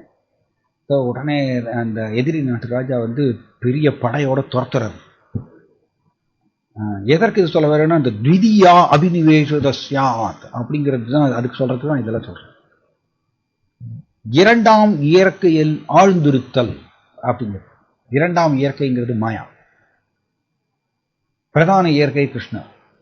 நாம் 2ஆம் இயற்கையில் ஆழ்ந்திருக்கின்றோம், எல்லோருமே ரொம்ப ஸ்ட்ராங்கா ஆழ்ந்திருக்கோம். அதை புரிய வைக்கிறதுக்கு தான் இந்த கதை. ஸோ இவங்க வேகமா ஓடுறாங்க, இந்த ராஜா வந்து படையோட துரத்துறாரு இந்த அந்த ராணியை பிடிக்கிறதுக்கு. அப்ப போட்டிருக்கும் பொழுதே கையை பிடிச்சிட்டு இருக்க அந்த 3 வயது குழந்தை வந்து டப்புன்னு கீழே விழுந்துடுறாரு. கீழே விழுந்த உடனே இவங்க கொஞ்சம் நின்று குழந்தைய திரும்பவும் எழுந்திருக்க வச்சு அவரை கையை பிடிச்சு கூட்டிட்டு ஓடுறாங்க. அதுக்குள்ள அந்த படை ரொம்ப நெருங்கி வந்துடுறது, இந்த ராணியை பிடிக்கிறதுக்கு பக்கத்துல வந்துடுறது. உங்களுக்கு ஒரே கவலை, உடம்பெல்லாம் வந்து வேர்த்து கொட்டுறது, டென்ஷன், பயங்கர பயம். என்னை பிடிச்சிடுவாங்களோ இந்த படை அப்படின்ட்டு இந்த பயத்தில் இன்னும் வேகமாக ஓடுறாங்க. 2 குழந்தைகளையும் பிடிச்சி, ஒரு குழந்தைய இடுப்பில் வச்சுட்டு இருக்காங்க, இன்னொரு குழந்தைய கையை பிடிச்சிட்டு இருக்காங்க. அப்படி ஓடுறாங்க. நம்மளோட ஓட்டம் இதே மாதிரி தான், எக்ஸாக்டா. ஆனால் நம்ம அதை புரிஞ்சுக்கிறது இல்லை.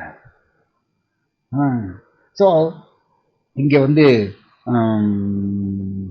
ஸோ என்னாச்சு, இந்த பெண்மணி வந்து அப்படி ஓடிண்டே இருக்கும் பொழுது இடுப்பில் வச்சிருக்கக்கூடிய கை குழந்தை வந்து டப்புனு கை நழுவி கீழே விழுந்துருது, வேகமாக ஓடிட்டு இருக்கும் பொழுது. ஸோ உடனே இவங்க நின்று கீழே விழுந்த அந்த கை குழந்தையை தூக்கி இடுப்பில் எடுத்து வச்சுட்டு அப்படி ஓடுறதுக்குள்ள இந்த படை வந்து ரொம்ப நெருங்கி வந்துடுறதாம்மா இந்த அம்மாவை பிடிக்கிறதுக்கு, இந்த ராணியை பிடிக்கிறதுக்கு. அதனால படை ரொம்ப நெருங்கி வந்ததுனால வேற வழி இல்லாம அவங்களால அந்த கீழே விழுந்த குழந்தைய அவங்களால தூக்க முடியல, தூக்குறதுக்கு அவகாசம் இல்லை, நேரம் இல்லை. ஸோ அவங்க என்ன பண்றாங்க, குழந்தையை விட்டுட்டு ஓடுறாங்க. கீழே விழுந்த குழந்தையை விட்டுட்டு ஓடுறாங்க. ஒரு சைடு மன வருத்தம், ஐயோ என்னுடைய குழந்தைய விட்டுட்டு நான் ஓடுறேனே அப்படின்னு சொல்லிட்டு என்னோட வருத்தம், வேதனை. இன்னொரு சைடு தன்னைய பிடிச்சிருவாங்களோ அப்படிங்கிற பயம். எப்படி பாருங்க, மாயாவுடைய சக்தி பாருங்க எப்படி, ரைட்? இதை நம்ம லேசில் இடம் போட முடியாது. இதே மாதிரிதான் நமக்கு எல்லாருக்கும் விதவிதமான சிந்தனைகள், ஃபீலிங்ஸ், விதவிதமான கசப்பான உணர்வுகளை மாயா ஏற்படுத்துறாங்க. ரஜசன் தமசன் நம்ம மேல பிரயோகம் பண்ணி. சம்டைம்ஸ் நம்ம அழறோம், சில நேரங்களில் சிரிக்கிறோம், சில நேரங்களில். அந்த காலத்தில் சினிமாவில் ஒரு பாட்டு போடுவார், சிலர் அழுவார் சிலர் சிரிப்பார், நான் அழுது கொண்டே சிரிப்பேன் அப்படின்னு சொல்லிட்டு அந்த காலத்தில் சினிமாவில் பாடுவார் இல்லையா? அது மாதிரியா நம் வாழ்க்கையில் நம்ம எல்லாருமே அழறோம், வருந்துறோம், கவலைப்படுறோம், கோபப்படுறோம், காழ்ப்புணர்ச்சியை வளர்த்துக்கொள்றோம், எல்லாம் பண்ணிக்கிட்டே இருக்கோம். சிம்பிளி மாயாவுடைய மயக்க சக்தினால. இந்த அம்மாவுக்கு ஏற்பட்ட அதே அனுபவம் தான் நமக்கும் நடந்துட்டே இருக்கு. ஸோ இந்த அம்மா வந்து இந்த குழந்தைய தூக்க முடியாமல் ஓடுறாங்க. ஸோ 2 குழந்தைகளையும் அவங்க இழந்துடுறாங்க. தூக்க முடியல அவங்களால. படை துரத்திட்டே வருது. அப்போ 2 குழந்தைகளையும் விட்டுட்டேனேன்னு சொல்லிட்டு வேதனை, வருத்தம் ஒரு சைடு. இன்னொரு சைடு வந்து அவங்க என்னை பிடிச்சிருவாங்களோங்கிற பயம். அப்போ பாருங்க, பயம் ப்ளஸ் வருத்தம் 2 கலந்த ஒரு உணர்வு இல்லை. இதே தான் நம்மளும் அனுபவிக்கிறோம். நம்மளும் இதே மாதிரி தான் அனுபவிக்கிறோமா இல்லையா? நம்ம எல்லாரும் நம்ம வாழ்க்கையில் அனுபவிக்கிறோம் இந்த மாதிரி பலதரப்பட்ட ஃபீலிங்ஸ். அதுக்கு பேர் தான் த்விதியா அபினிவேஷதுஸ்யாத், 2ஆம் இயற்கையில் ஆழ்ந்திருத்தல். இந்த ஓடுறாங்க, அந்த படை துரத்திட்டே இருக்கு இந்த அம்மாவை பிடிக்கிறதுக்கு. இவங்க வந்து ஒரு குறிப்பிட்ட சமயத்தில் தப்பிக்கிறதுக்கு ஒரு பெரிய புதர் இருக்காம காட்டுக்குள்ள, அந்த புதருக்குள்ள வேகமாக ஓடிடுறாங்க. எதையுமே பார்க்காம புதருக்குள்ள வேகமாக ஓடிடுறாங்க. ஓடின உடனே அடர்ந்த காடுக்குள்ளே போயிடுறாங்க. இவங்க எங்கே போனாங்கன்னு சொல்லிட்டு படையினால் இந்த அம்மாவை பார்க்க முடியல, கண்டுபிடிக்க முடியல. இவங்க காட்டுக்குள்ள அடர்ந்த காட்டுக்குள்ளே போன உடனே இந்த அம்மா உட்காந்துட்டு ரொம்ப ஓன்னு அழறாங்க. ஒரு சைடு உடம்பு ஃபுல்லாக வந்து இந்த முள் செடிக்குள்ள புதருக்குள்ளே புகுந்து வந்ததுனால உடம்பு முள் குத்தி ஒரே பிளட் கொட்டுறது, வலி, பயங்கர வேதனை. ஸோ ஒரு சைடு உடம்புல வலி, அவங்க அழறாங்க, ஓன்னு அழறாங்க. இன்னொரு சைடு வந்து என்னுடைய குழந்தைகளை நான் விட்டுட்டேனே, என்னுடைய சின்ன குழந்தைகளை நான் விட்டுட்டு இப்படி கஷ்டப்படுறேனே, ஏன் எனக்கு இந்த மாதிரி நடந்தது? ஒரு சைடு வந்து என்னுடைய கணவரை நான் விட்டுட்டேன், இன்னொரு சைடு என்னுடைய குழந்தைகளை விட்டுட்டேன். அதான் அடிக்கடி ஒரு கிளாஸில் நம்ம டிஸ்கஸ் பண்ணுவோம். நம்ம எல்லாருமே என்னுடைய இருப்பிடம் கோலோக பிருந்தாவனம் சொல்லிட்டு நம்ம யாருமே வந்து ஏற்றுக்கொள்வதில்லை. கிரிராஜ் சுவாமி மகாராஜ் ரொம்ப அருமையாக சொல்வார், ரொம்ப பியூட்டிஃபுல்லாக சொல்வார். எப்படின்னா, ஒரு பக்தர் சத்துவகுணத்தில் இருந்தால் அவருக்கு எந்த மாதிரி சிந்தனை உருவாகும்னு சொல்றார் கிரிராஜ் சுவாமி மகாராஜ், பிரபுபாதருடைய நேரடி சீடர், மூத்த சீடர். அவர் சொல்றார், ஒரு பக்தர் வந்து சத்வகுணத்தில் இருந்தால் அவருக்கு எந்த மாதிரி சிந்தனை வரும்னா, கோலோக பிருந்தாவனத்துக்கு சீக்கிரம் திரும்பி போகணுங்கிற ஆசை அதிகரிக்குமா, அப்படி சொல்றாரு. ஒரு பக்தர் ரஜஸ்ல இருந்தால், ரஜோகுணத்தில் இருந்தால் அவருக்கு எந்த மாதிரி சிந்தனை வருமாமா, பக்தர்கள் சமூகத்துல நான் வந்து ஃபேமஸ் பக்தரா மாறணும் அப்படின்னு ஆசைப்படுவாராமா. இது ரஜஸ்னால் ஏற்படக்கூடிய சிந்தனையாமா. ஒரு பக்தர் தமஸ்ல இருந்தாருன்னா அவருக்கு எந்த மாதிரி சிந்தனை உருவாகுமாமா, நான் மட்டும்தான் உண்மையான பக்தர், மற்றவங்க எல்லாரும் யூஸ்லெஸ், பிரயோஜனம் இல்லாதவர்கள், அப்படி நினைப்பாராமா. எப்படி இந்த முக்குணங்கள் பார்த்தீங்களா? அண்ட் அதுல கிரிராஜ் சுவாமி மகாராஜ் சொல்றாரு, சத்வகுணம் பெஸ்ட் அப்படின்றார். சத்வகுணம் பெஸ்ட். எஸ், மேலும் சொல்றார், நம்மில் பலர் வந்து கோலோக பிருந்தாவனத்துக்கு போகணும்னு ஆசையே படமாட்டேங்கிறோம்னு சொல்றார். நம்மளுடைய சொந்த வீடு கோலோக பிருந்தாவனம், என்னுடைய அப்பா வந்து கிருஷ்ண மாதா, கிருஷ்ண பிதா, கிருஷ்ணா தான் என்னுடைய அப்பா அம்மா, நம்ப மாட்டேங்கிறோம். நம்ம தியரியை தான் தெரிஞ்சுக்கிறோம், நம்ப மாட்டேங்கிறோம். அதுக்கு பேரு தான் மாயா, மாயாவோட சக்தி. நம்ம சுலபமாக ஜட உலகத்தில் இருக்கக்கூடிய அப்பா அம்மாவை நம்ம நம்புறோம், இவங்க தான் என்னுடைய அப்பா அம்மான்னு நம்புறோம். ஆனா கிருஷ்ணன் என்னுடைய அப்பா அம்மாங்கிறது வந்து சாஸ்திரத்தில் படித்தாலும் கூட நம்ம நம்புவதில்லை. அதனாலதான் 3வது கொள்கை என்ன, ஸ்ட்ராங்லி பிலீவிங் ஃபர்ம்லி இன் தி லார்ட்ஸ் ப்ரொடெக்ஷன், கிருஷ்ணருடைய பாதுகாப்பை முழுக்க நம்புதல். ஸோ இப்போ கிருஷ்ணா என்னுடைய அப்பா அம்மா அப்படிங்கிறது நம்ம நம்ப மாட்டேங்கிறோம். அதனாலதான் சொன்னேன், நான் வந்து நம்ம எல்லாருமே சஃபர் பண்றதுக்கு காரணம் நம்பாததுனாலதான், கிருஷ்ணரை நம்பாததுனாலதான் நம்ம எல்லாரும் சஃபர் பண்றோம். கிருஷ்ணரை நம்ப ஆரம்பிச்சிட்டோம்னா நம்ம கஷ்டமே கிடையாது, துன்பமே கிடையாது. ஸோ அப்ப எது சத்வகுணம் நிரம்பிய மனப்பான்மையில நம்ம பஜனக்கிரியா பக்தி தொண்டு செய்தால் அந்த பக்தர் வந்து எவ்ரி செகண்ட் ஆசைப்படுவாரம்மா, கிருஷ்ணனோட திரும்பி செல்லணும், கிருஷ்ணனோட இருப்பிடத்துக்கு நம்ம போகணும், கோலோக பிருந்தாவனத்துக்கு போகணும் அப்படின்னு ஆசைப்படுவாராம். ஒரு பக்தி சாஸ்திரி கிளாஸ்ல டிஸ்கஸ் பண்ணிட்டு இருந்தோம். கிருஷ்ணா வந்து பாருங்க, நததஸ்மான் மனுஷ்யேஷு கஸ்தின்மே பிரயகிருத்தமாக, ஆக்சுவலி யா இதம் பரமம் முக்கியம் மத் பக்தேஷ் வபிதாஷ்யதி பக்திமயி பராம் கிருத்வா மாமே வைஷ்யத் அசம்சய அப்படிங்கிற ஸ்லோகம் 18வது அத்தியாயத்தில் வருது. யார் ஒருத்தர் இந்த உத்தமமான ரகசியத்தை என்னுடைய பக்தர்களுக்கு இதை போதிக்கின்றாரோ அவருக்கு பக்தி உத்தரவாதம், அவருக்கு கேரண்டி, பக்தி கிடைச்சிடும் அவருக்கு. அண்ட் ஆல்சோ மேலும் என்ன சொல்றாரு, யாயுதம் பரமம் குஹ்யம் மத்பக்தே ஸ்வபிதாஷ்யதி பக்திமயி பராம் கிருத்வா மாமே வைஷ்யத் அசம்சயக. கிருஷ்ணா தன்னுடைய மனப்பான்மையை தெரிவிக்கின்றார் அந்த ஸ்லோகத்தில். கிருஷ்ணா நம்மளை இந்த 3 காரியத்தை செய்யணும்னு ஆசைப்படுறாரு. அவருடைய விருப்பம், நம்மளுடைய ஃபாதருடைய விருப்பம் பாருங்க என்ன. ஒன்று இந்த உத்தமமான ரகசியத்தை மற்றவர்களுக்கு சொல்லி தரணும். நமக்கு எல்லாருக்கும் கிருஷ்ணா கூட உறவு இருக்கு, நம்ம கிருஷ்ணாவுடைய உறவை மறந்துட்டோம், இந்த உலகத்தில் கஷ்டப்படுறோம், திரும்பவும் அந்த உறவை நான் புதுப்பித்துக் கொள்ள வேண்டும்ங்கிறது நம்ம சொல்லிக் கொடுக்கணும்னு கிருஷ்ணா விரும்புகிறார். ஓகே, ஒன்று. ரெண்டாவது என்ன அப்படின்னா, பக்தியை பெற வேண்டும்னு கிருஷ்ணா விரும்புகிறார். நம்ம எல்லாரும் பக்தியை பெற வேண்டும்னு கிருஷ்ணா ரொம்ப ஏங்குறார். அதுதான் பகவத்கீதை அந்த ஸ்லோகத்தை சொல்றார். தென் மூணாவது என்ன, மாமே வைஷ்யத் அசம்சயாக, அவர் கிருஷ்ணாண்ட திரும்பி செல்லணும்னு ஆசைப்படுறாரு. சந்தேகத்துக்கு இடமில்லாமல் அவர் என்னை அடைவார்னு சொல்றார். அப்ப கிருஷ்ணன் ஏங்குறார், விரும்புறார். என்னுடைய குழந்தைகள் எல்லாரும் எங்கிட்ட வரணும், என்னுடைய உலகத்துக்கு வரணும், கோலோக பிருந்தாவனத்துக்கு வரணும்னு கிருஷ்ணன் ஆசைப்படுறார். ஸோ நாம் கிருஷ்ணனுடைய விருப்பத்தை புரிந்து கொள்ள வேண்டும். அதற்கு தகுந்தாற்போல நம்முடைய மனப்பான்மையை வளர்த்து கொண்டால் தென் கிருஷ்ணருக்கு புறம்பான ஒரு மனப்பான்மையை வச்சுக்க மாட்டோம். Okay right. இந்த பெண்மணி இந்த ஃபாரஸ்ட்குள்ள உட்காந்து ஓன்னு அழறாங்க. ஏன் எனக்கு இந்த மாதிரி நடக்குது, என்னுடைய ஹஸ்பண்டை நான் விட்டுட்டேன், என்னுடைய குழந்தைகளை விட்டுட்டேன், உடம்பு ஃபுல்லாக ஒரே புண்ணு பிளட் ஒழுகிறது, ஏன் எனக்கு இந்த கஷ்டம் அப்படின்னு சொல்லிட்டு அழறாங்க. அழும்பொழுது அந்த நடுக்காட்டில் ஒரு வயதான தாத்தா வர்றாராம்மா.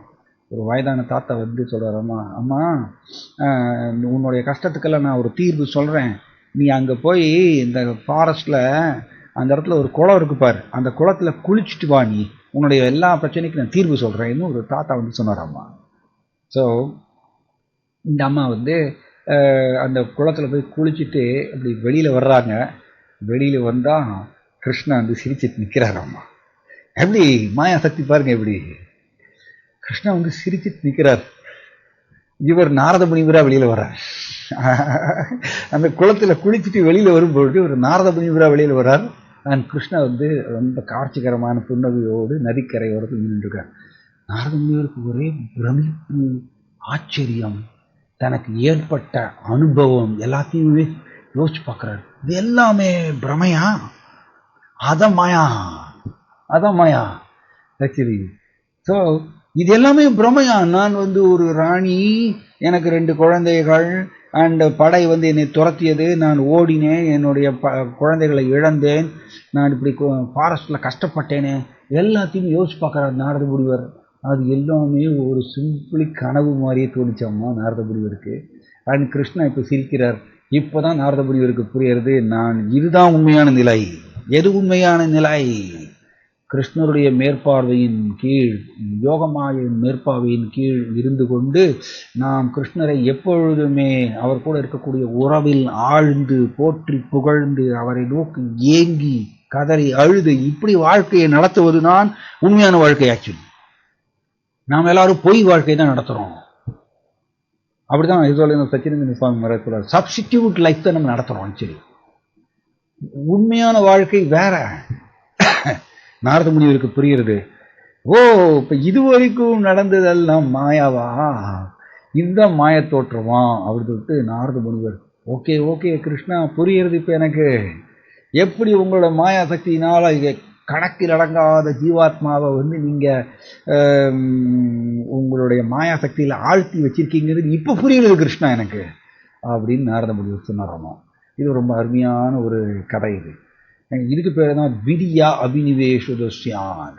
நம்ம எல்லாருமே இருமைகளில் ஆழ்ந்திருக்கின்றோம், அல்லது வேற விதமா சொல்லணும்னா இரண்டாம் இயற்கையாகிய மாயையில் ஸ்ட்ராங்கா ஆழ்ந்திருக்கோம் நம்ம. அதனாலதான் கிருஷ்ணாட்ட பிரார்த்தனை பண்ணணும், கிருஷ்ணா தயவு செய்து உங்களுடைய கருணையவே நான் நம்பி இருக்கேன், என்னை மாயாவுடைய பிடியிலிருந்து விடுவியுங்கள், உங்களுடைய நேரடி மேற்பார்வையில் நான் வரணும். கிருபையா தவ பாத பங்கஜா ஸ்ரிதூளி சதுருஷம் விசிந்தயம். பியூட்டிஃபுல். ஸ்ரீ சைத்தன்ய மகாபிரபுடைய பிரார்த்தனை எப்படிப்பட்ட பிரார்த்தனை பாருங்க.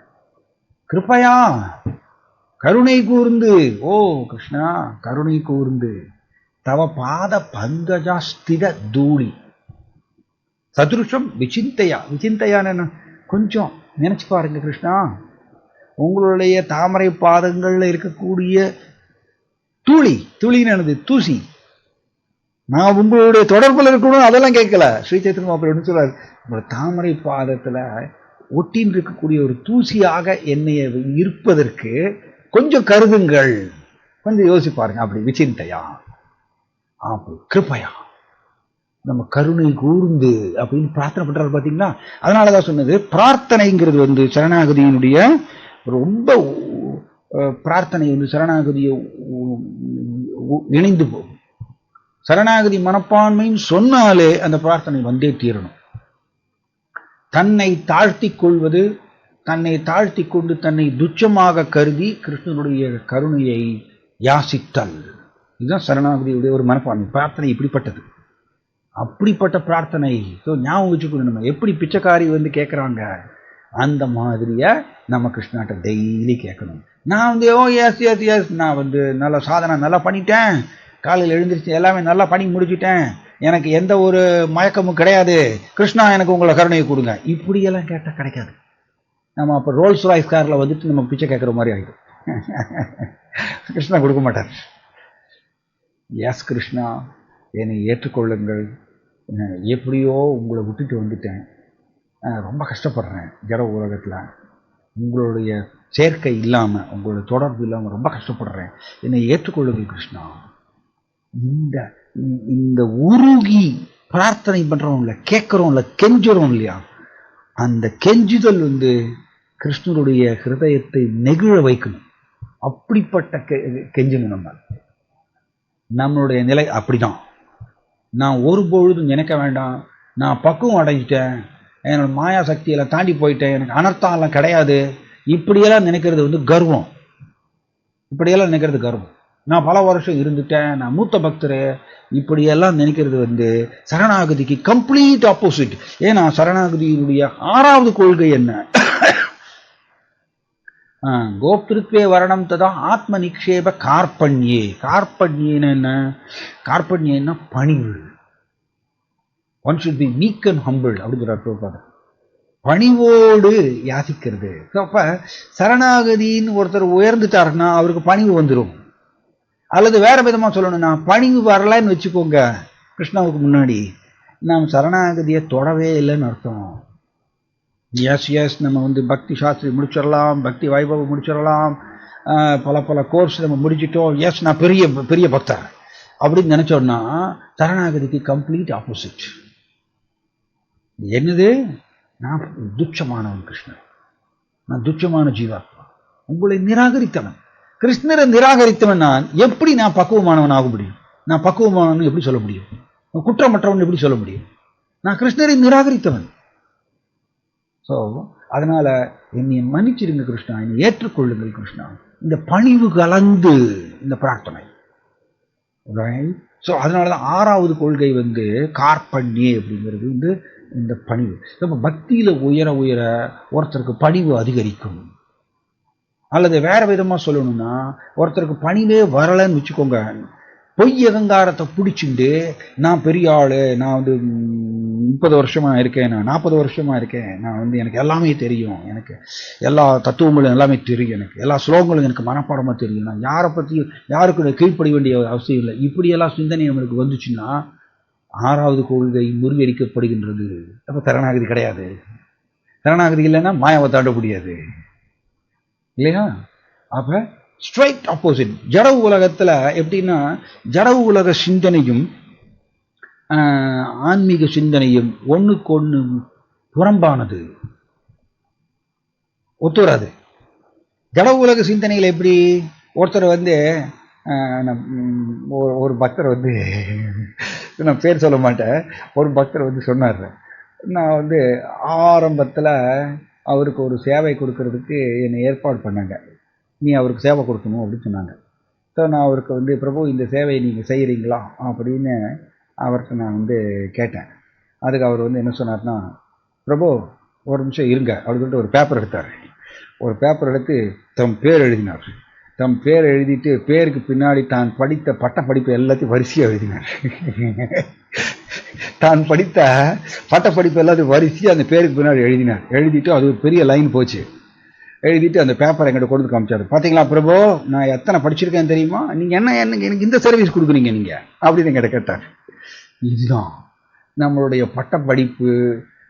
ஈவன் நம்மளுடைய பக்தி சாஸ்திரி, பக்தி வைபவம் இதை படிக்கிறது கூட நம்மளுடைய பார்க்கணும். எதற்கு படிக்கிறோம் பக்தி சாஸ்திரி, பக்தி வைபவம்லாம் எதுக்கு படிக்கிறோம்னா, பிரபுபாதருடைய உபதேசங்களை நாம் புரிந்து கொண்டு நடைமுறை வாழ்க்கையில் என்னுடைய சொந்த ஆன்மீக வாழ்க்கையில் பயிற்சி செய்யணுங்கிறதுக்கோசரம் தான் அதை படிக்கிறோம். அது ஒரு வாய்ப்பு. ஆனால் நான் இந்த டிகிரியை பெற்றுட்டேன்னு சொல்லிட்டு கர்வப்பட்ட வச்சுக்கோங்க, எக்கை நம்மளுடைய பொய் அகங்காரத்தினால நாம் கர்வத்தை அதிகரிக்கின்றோம். Very simple. பொய் அகங்காரத்தில் இருக்கிற வரைக்கும், மேற்பார்வையில் இருக்கிற வரைக்கும் கர்வம் அதிகரிக்கும். நம்மளுடைய பொய் அடையாளங்களை பிடிச்சிண்டு நம்ம ரொம்ப உச்சாணி கொம்பில் உட்காந்துட்டு இருப்போம், கர்வப்படுவோம். அவர் அந்த மாதிரி சொன்னார். பிரபு, என்ன நினைச்சீங்க நீங்க, நான் எத்தனை படிச்சிருக்கேன், இதை புரிஞ்சுக்காம நீங்க இந்த சேவை எனக்கு கொடுக்குறீங்களே அப்படின்னு சொல்லிட்டு பேப்பர்ல எழுதி எங்களுக்கு கொடுத்தார். நான் சரி பிரபு, ஓகே பிரபு, உங்களுக்கு என்ன சேவை வேணுமோ சொல்லுங்க, அதை கொடுக்குறேன். அந்த மாதிரியே நம்ம எல்லாருமே நான் அதை முடிச்சுட்டேன், இதை முடிச்சுட்டேன், நான் அந்த டிகிரி வச்சிருக்கேன், இந்த டிகிரி வச்சிருக்கேன், எனக்கு மாசத்துக்கு இவ்வளவு ரூபா சம்பளம், நான் இவ்வளவு பெரிய வீட்டில் உட்காந்துட்டு இருக்கேன், என்னோட அந்தஸ்து என்ன, இது எல்லாமே ஆக்சுவலி நம்மளுடைய கர்வத்தை அதிகரிக்கின்றது. சரணாகதிக்கு நேர் எதிர்மாறானது இதெல்லாம். ஸோ அப்போ பக்தியில் உயர உயர அவர் பணிவார். பிரபுபாதர் அப்படிதானே, நான் உங்களுடைய முக்கியம் இல்லாத பிச்சைக்காரன் அப்படின்னு பிரபுபாதர் எழுதினார் இல்லையா? மார்க்கினி பாகவத தம்மாங்கிற பாட்டில், பெங்காலி பாட்டு, இஸ்கானுடைய ஸ்தாபக ஆச்சாரியர் பிரபுபாதர் அண்ட் கிருஷ்ணாவுக்கு முன்னாடி எப்படி எழுதுறாரு, பாட்டு எழுதி முடிச்சுட்டு கடைசியில் உங்களுடைய முக்கியம் இல்லாத பிச்சைக்காரன். ஏன் இப்படி எழுதுறாரு? Important point. ஏன்னா நம்ம எல்லாரும் பிச்சைக்காரங்க தான். நம்ம எல்லாரும் கிருஷ்ணத்தை யாசித்து தான் பெற முடியும். யாருமே தன்னுடைய மெரிட்னாலாம் பக்தியை பெற முடியாது. மெரிட்னு சொல்லுவோம் இல்லையா, காலேஜில் அட்மிஷன் எப்படி மெரிட் சொல்லுவாங்க, அந்த மாதிரி மெரிட்னாலையில நம்ம பக்தியை பெற முடியாது. கிருஷ்ணத்தை யாசித்து தான் பெற முடியும். யாசித்து தான். கிருஷ்ணா விரும்பினா தான் கொடுக்க முடியும், பக்தியை கொடுப்பார். கிருஷ்ணா விரும்பினால் நம்ம யோக மாயோட மேற்பார்வை வைப்பார், மகாமாயோட பிடியிலிருந்து விடுவிப்பார். அதை அவர் பண்ணணும். பிரம்மாவே யாசிக்கிறார் கிருஷ்ணாட்ட. நம்ம யாசிக்கணும். பிச்சைக்காரர்கள் தான் நம்ம. யாசிப்பவன் பிச்சைக்காரன், கரெக்டானே? யாசிப்பவன் பிச்சைக்காரன். பிரபுபாதர் சொல்றாரு, நான் உங்களுடைய முக்கியமில்லாத பிச்சைக்காரன், ஏதி பக்தி வேதாந்த சுவாமி அப்படின்னு எழுதினார். இதுதான் பணிவு. கிருஷ்ணருக்கு முன்னாடி நாம் பணிவை தெரிவிக்க வேண்டும், உண்மையான பணிவை தெரிவிக்க வேண்டும். அதனால நான் நானோ ஒரு குற்றவாளி, கிருஷ்ணரை நிராகரிச்சுட்டு ஜட உலகம்ங்கிற ஜெயிலில் உட்கார்ந்து இருக்கக்கூடிய கைதி நான். இதுக்கு நடுவில் நான் பெரிய ஆளுன்னு நினைக்கிறது என்ன முட்டாள்தனம். இப்ப ஜெயிலில் உட்கார்ந்து இருக்கக்கூடிய கைதி எஸ் நான் சீனியர் மோஸ்ட் கைதி அப்படின்னு சொன்னா வச்சுக்கோங்க. ரைட், நான் 15 வருஷமா இருக்கேன் ஜெயிலில், நான் சீனியர் மோஸ்ட் கைதியாக்கும், எல்லாரும் எனக்கு மரியாதை செலுத்தணும் அப்படி சொன்னா அது யாரும் முட்டாள்தனம் இல்லை. அது சிரிப்பாங்க எல்லாரும் அதை கேட்டா. அந்த மாதிரி தான் நம்ம எல்லாரும் ஜட உலகம்ங்கிற ஜெயிலில் உட்காந்துட்டு இருக்கோம். அதில் நான் மூத்த பக்தர், நான் இத்தனை இது படிச்சுட்டேன், அதை படிச்சுட்டேன், நான் இது இவ்வளவு வச்சிருக்கேன், இவ்வளவு பெரிய அந்தஸ்து வச்சிருக்கேன். இதெல்லாம் என்ன நடந்தது? இது எப்படி நினைக்கிறதுனா, ஜட உலகத்தில் நான் ஏ கிளாஸ் கைதி அப்படின்னு சொல்ற மாதிரி. ஏ கிளாஸ் கைதின்னு சொல்லிட்டு பெருமைப்பட்டானா ஒரு முட்டாளவன். உண்மை ஜட உலக ஜெயிலிருந்து வெளியில வரணும், அதுதான் புத்திசாலித்தனம். அப்ப பிரபுபாதர் ரொம்ப அருமையா சொல்லுவார். சம்டைம்ஸ் சீஃப் மினிஸ்டர்லாம் பார்த்தீங்கன்னா, நான் பேரெல்லாம் சொல்ல மாட்டேன், நம்ம தமிழ்நாடு சீஃப் மினிஸ்டர் கொஞ்சம் வருஷத்துக்கு முன்னாடி ஏகப்பட்ட இந்த இதெல்லாம் பண்ணி ஜெயிலில் போட்டாங்க இல்லையா? ஜெயிலில் போடும்பொழுது அவங்க டிமாண்ட் பண்ணாங்க, நான் சீஃப் மினிஸ்டராக்கும், அதனால எனக்கு ஏ கிளாஸ் ஜெயில் தான் கொடுக்கணும். அதுல இன்னும் A class jail, B class jail, எப்படி போட்டாலும் ஜெயிலு தான். அது மாதிரியே நம்ம ஜட உலகத்தில் பெரிய பெரிய அந்தஸ்து, பதவி, புகழ், செல்வாக்கெல்லாம் வந்த உடனே கர்வம் வருது. இந்திரனுக்கே கர்வம் வருது, நம்மளை ஏமாற்றணும். அதனால தான் கிருஷ்ணாட்ட யாசிக்கணும். கிருஷ்ணா, தயவு செய்து மாயாவை என் மேலே பிரயோகம் பண்ணாதீங்க, இந்த பொய் அகங்காரத்தை இங்கிருந்து அதை என்ன பிடிச்சிக்க கூடாது, அதுலேருந்து என்னை விடுவியுங்கள், பிரார்த்தனை பண்ணணும் கிருஷ்ணாட்ட. இதுதான் 6வது கொள்கை, பணிவு. அப்ப ஜட உலகத்துல கர்வம் அதிகரிக்கும், நம்மளுடைய பொய் அடையாளங்களை கூடும்பொழுது. பட் ஆன்மீக வாழ்க்கையில வருஷம் ஓட ஓட நம்மளுடைய பணிவு அதிகரிக்கும். எப்படி ஸ்ட்ரைட் ஆப்போசிட்ல, நேருக்கு நேர் முரண்பாடானது. அப்ப எது நம்மளுக்கு வேணும்? உண்மையிலேயே நான் கிருஷ்ணாட்ட திரும்பி செல்லணும், கோலோக் பிருந்தாவனுக்கு திரும்பி செல்லணும்னா நம்ம நான் மூத்த பக்தர், பெரிய பக்தர் அப்படிலாம் நினைக்கக்கூடாது. நான் கைதி, நான் ஒரு கைதி, ஜட உலகத்துல ஜெயிலில் சிக்கி இருக்கக்கூடிய ஒரு கைதி, என்னை விடுவியுங்கள் கிருஷ்ணா. இப்படிதான் நம்ம யாசிச்சுட்டே இருக்கணும் டெய்லி. ஓகே, 5வது இது நான் சுருக்கமாக இதை சொல்லியிருக்கேன். 4வது கொள்கை, கிருஷ்ணருடைய கருணையை மட்டுமே சார்ந்திருத்தல் 100% எல்லா சூழ்நிலையிலும். நம்ம அப்படி கிடையாது. கிருஷ்ணனுடைய கருணையை நம்ம சார்ந்து இருக்க மாட்டோம். பல நேரங்களில் நாம் நம்மளுடைய சாமர்த்தியத்தை நம்புவோம், நம்மளுடைய அறிவை நம்புவோம், நம்மளுடைய பேங்க் பேலன்ஸை நம்புவோம். அதனால தான் நம்ம எல்லாருமே தோற்று போனவர்கள், கிருஷ்ணா கூட இருக்கக்கூடிய உறவை மறந்தவர்கள். 5வது கொள்கை என்ன? 5வது கொள்கை கோப்திருப்பே வரணம்த்தை தான் ஆத்ம நிக்ஷேப. ஆத்ம நிக்ஷேப, ஆத்ம நிக்ஷேபன என்னது? பிரபுபாதர் சொல்றார், having no interest separate from the interest of the lord. இது ரொம்ப பியூட்டிஃபுல் பாயிண்ட். இது ஒரு 5 நிமிஷத்துல நான் முடிச்சிடுறேன், 5-10 நிமிஷத்துல. கிருஷ்ணருடைய விருப்பத்துக்கு முரண்பாடான ஒரு விருப்பம் இல்லாதிருத்தல். இதை பக்தி சாஸ்திரியில் ஒருத்தர் ஒரு கேள்வி கேட்டார். கிருஷ்ணருடைய விருப்பம் எதுங்க, எப்படிங்க நான் புரிஞ்சுக்கிறது? எதுங்க கிருஷ்ணருடைய விருப்பம்? கிருஷ்ணர் என்ன விரும்புறாங்கிறது நான் எப்படி புரிஞ்சுக்கிறது அப்படின்னு ஒருத்தர் கேள்வி கேட்டார். கிருஷ்ணருடைய விருப்பம் என்ன? கிருஷ்ணா இந்த ஸ்லோகத்தில் சொல்லிட்டார், யாயிரம் பரமம் முக்கியம் பக்தேஷ் விதாஷ்யதி பக்தி மயி பராம் கிருத்வா மாமே வைஷ்யத் அசம்சையாக. கிருஷ்ணனோட விருப்பம் இதுதான். ரொம்ப கிளீனாக இருக்குது இந்த ஸ்லோகத்தில். கிருஷ்ணனோட விருப்பம் என்ன? நம்ம எல்லாருமே பக்தியை பெற வேண்டும்னு கிருஷ்ணன் ஆசைப்படுறார். நம்ம எல்லாருமே இங்கே இருக்கிற வரைக்கும் கிருஷ்ணாவுடைய புகழை எல்லாருக்கும் சொல்லி கொடுத்து கிருஷ்ணா கூட இருக்கக்கூடிய உறவை பலப்படுத்த வேண்டும் அப்படிங்கிறது கிருஷ்ணன் விரும்புகிறார் நம்மள்கிட்ட. 3வது, நம்ம எல்லாருமே கோலோக பிருந்தாவனத்துக்கு திரும்பி வரணும்னு கிருஷ்ணன் ரொம்ப ஆசைப்படுறார், ரொம்ப ஆசைப்படுறார். இப்ப கிருஷ்ணனுடைய விருப்பம் இதுதான். அப்ப கிருஷ்ணனுடைய விருப்பத்துக்கு முரண்பாடான விருப்பம் இல்லாதிருத்தல், இது 5வது கொள்கை. அப்படின்னு என்ன அர்த்தம்? அது எளிமையான பாஷையில சொல்லணும்னா அனுபவிக்குங்கிற சுபாவம். ஜட உலகத்துல புலனின்ப விஷயங்களை அனுபவிக்கணும்னு ஆசைப்படுறோம்ல, அது 5வது கொள்கையை முறியடிச்சிடும். ஒரு பக்தர் சொன்னார், ஒரு மூத்த பக்தர் சொன்னார், பிரபு இந்த அனுபவிக்கிற சுபாவத்தை விடுறது அவ்வளவு ஈஸி இல்லை பிரபு அப்படின்னு ஒரு பக்தர் சொன்னார். எஸ் பிரபு, ஈஸி இல்லை. அனுபவிக்கிற சுபாவத்தை விடுறது அவ்வளவு ஈஸி கிடையாது. ஆனால் வேற வழி கிடையாது, வேற வழி கிடையாது. அனுபவிக்கிற சுபாவத்தை விடலைன்னா நம்ம கோலோக பிருந்தாவனம் போக முடியாது. 5வது கொள்கை முறியடிக்கப்படும். அப்ப 5வது கொள்கை இதுதான். கிருஷ்ணரை விட்டுட்டு செப்பரேட்டா அனுபவிக்கணும்னு ஆசைப்படுறோம்ல, திரும்ப திரும்ப ஆசைப்படுறோமே நம்ம, அதுதான் 5வது கொள்கையை நம்ம முறியடிக்கிறோம். இப்ப கிருஷ்ணன் விரும்புறது இதுதான். இப்ப இந்த மனப்பான்மை தான் நான் வச்சுக்கணும் என் ஹிருதயத்துல, எப்பொழுதுமே அதான் நான் வச்சுக்கணும். கிருஷ்ணாட்ட திரும்பி போகணும், சீக்கிரம் கிருஷ்ணாட்ட திரும்பி போகணும், பக்தியை பெறணும், அண்ட் முடிஞ்ச அளவுக்கு எல்லாருக்கும் சொல்லிக் கொடுக்கணும். கிருஷ்ணர் தான் என்னுடைய உற்ற நலன் விரும்பி, அவர் தான் என்னுடைய அப்பா அம்மா, அவர்கிட்ட நான் திரும்பி போகணுங்கிறத நான் எல்லாருக்கும் சொல்லிக் கொடுக்கணும். இதுதான் கிருஷ்ணன் என்கிட்ட விரும்புகிறார். இதை தவிர வேற எதையுமே விரும்பக்கூடாது.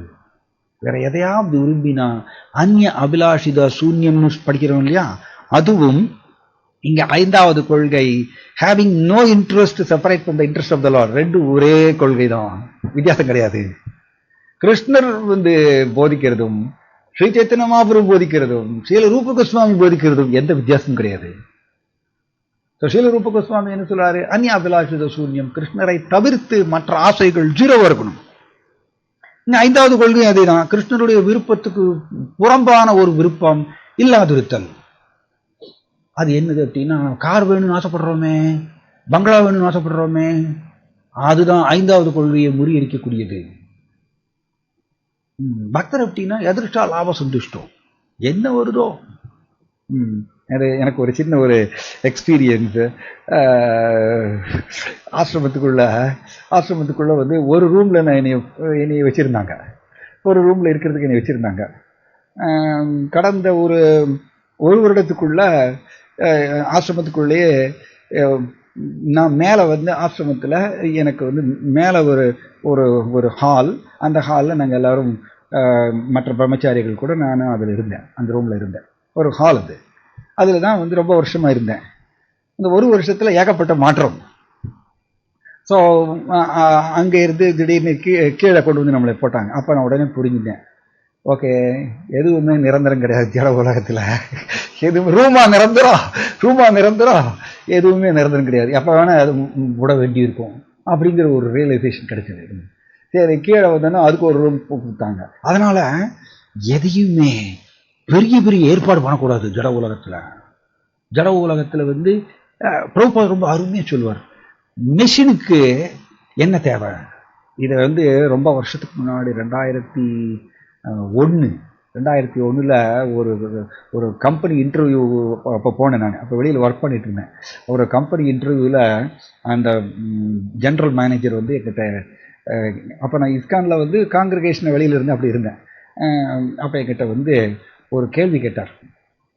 அதுக்கு உடனே டக்குன்னு நான் பிரபுபாதருடைய புத்தகத்திலேருந்து இந்த இதை எடுத்து சொன்னேன். நான் இன்டர்வியூவில், நான் கம்பெனி இன்டர்வியூவில் என்ன சொன்னேன்னா, பிரபுபாதர் எப்படி சொன்னாருன்னா, ஒரு மெஷினுக்கு என்ன தேவை, மெஷினுக்கு வந்து ரெகுலராக ஆயில் போடணும், அது க்ளீன் பண்ணணும், அவ்வளோதான். ரெகுலராக ஆயில் போடணும், க்ளீன் பண்ணணும், இது 2 பண்ணால் போகிறோம், இந்த மெஷின் ஒழுங்காக ஓடுமாமா, ஸ்மூத்தாக ஓடுன்னு சொல்கிறார்.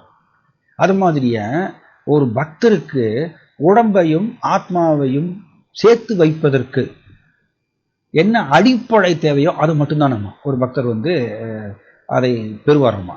மீதி நேரம் எல்லாமே அவர் ரொம்ப பிஸியாக இருப்பாரம்மா. கிருஷ்ணா கூட இருக்கக்கூடிய உறவில் லயித்திருப்பதற்கு ரொம்ப பிஸியாக இருப்பாரம்மா. அப்ப உடம்பையும் ஆத்மாவையும் சேர்த்து வைப்பதற்கு என்ன அடிப்படை தேவை, என்ன, ஓகே ஏதோ எதிர்ஷா லாப சந்துஷ்டோ, கிருஷ்ணனுடைய கருணையினால் என்ன கிடைக்கிறதோ அதை பெற்று திருப்தி அடையும், பிரசாதம் ஏதோ ஓகே, போட்டுக்கிறதுக்கு ஒரு துணி, என்ன கிருஷ்ணா கொடுக்குறாரோ ரைட். இதுதான் வேணும்னு ஆசைப்படக்கூடாது, எதிர்பார்க்கக்கூடாது.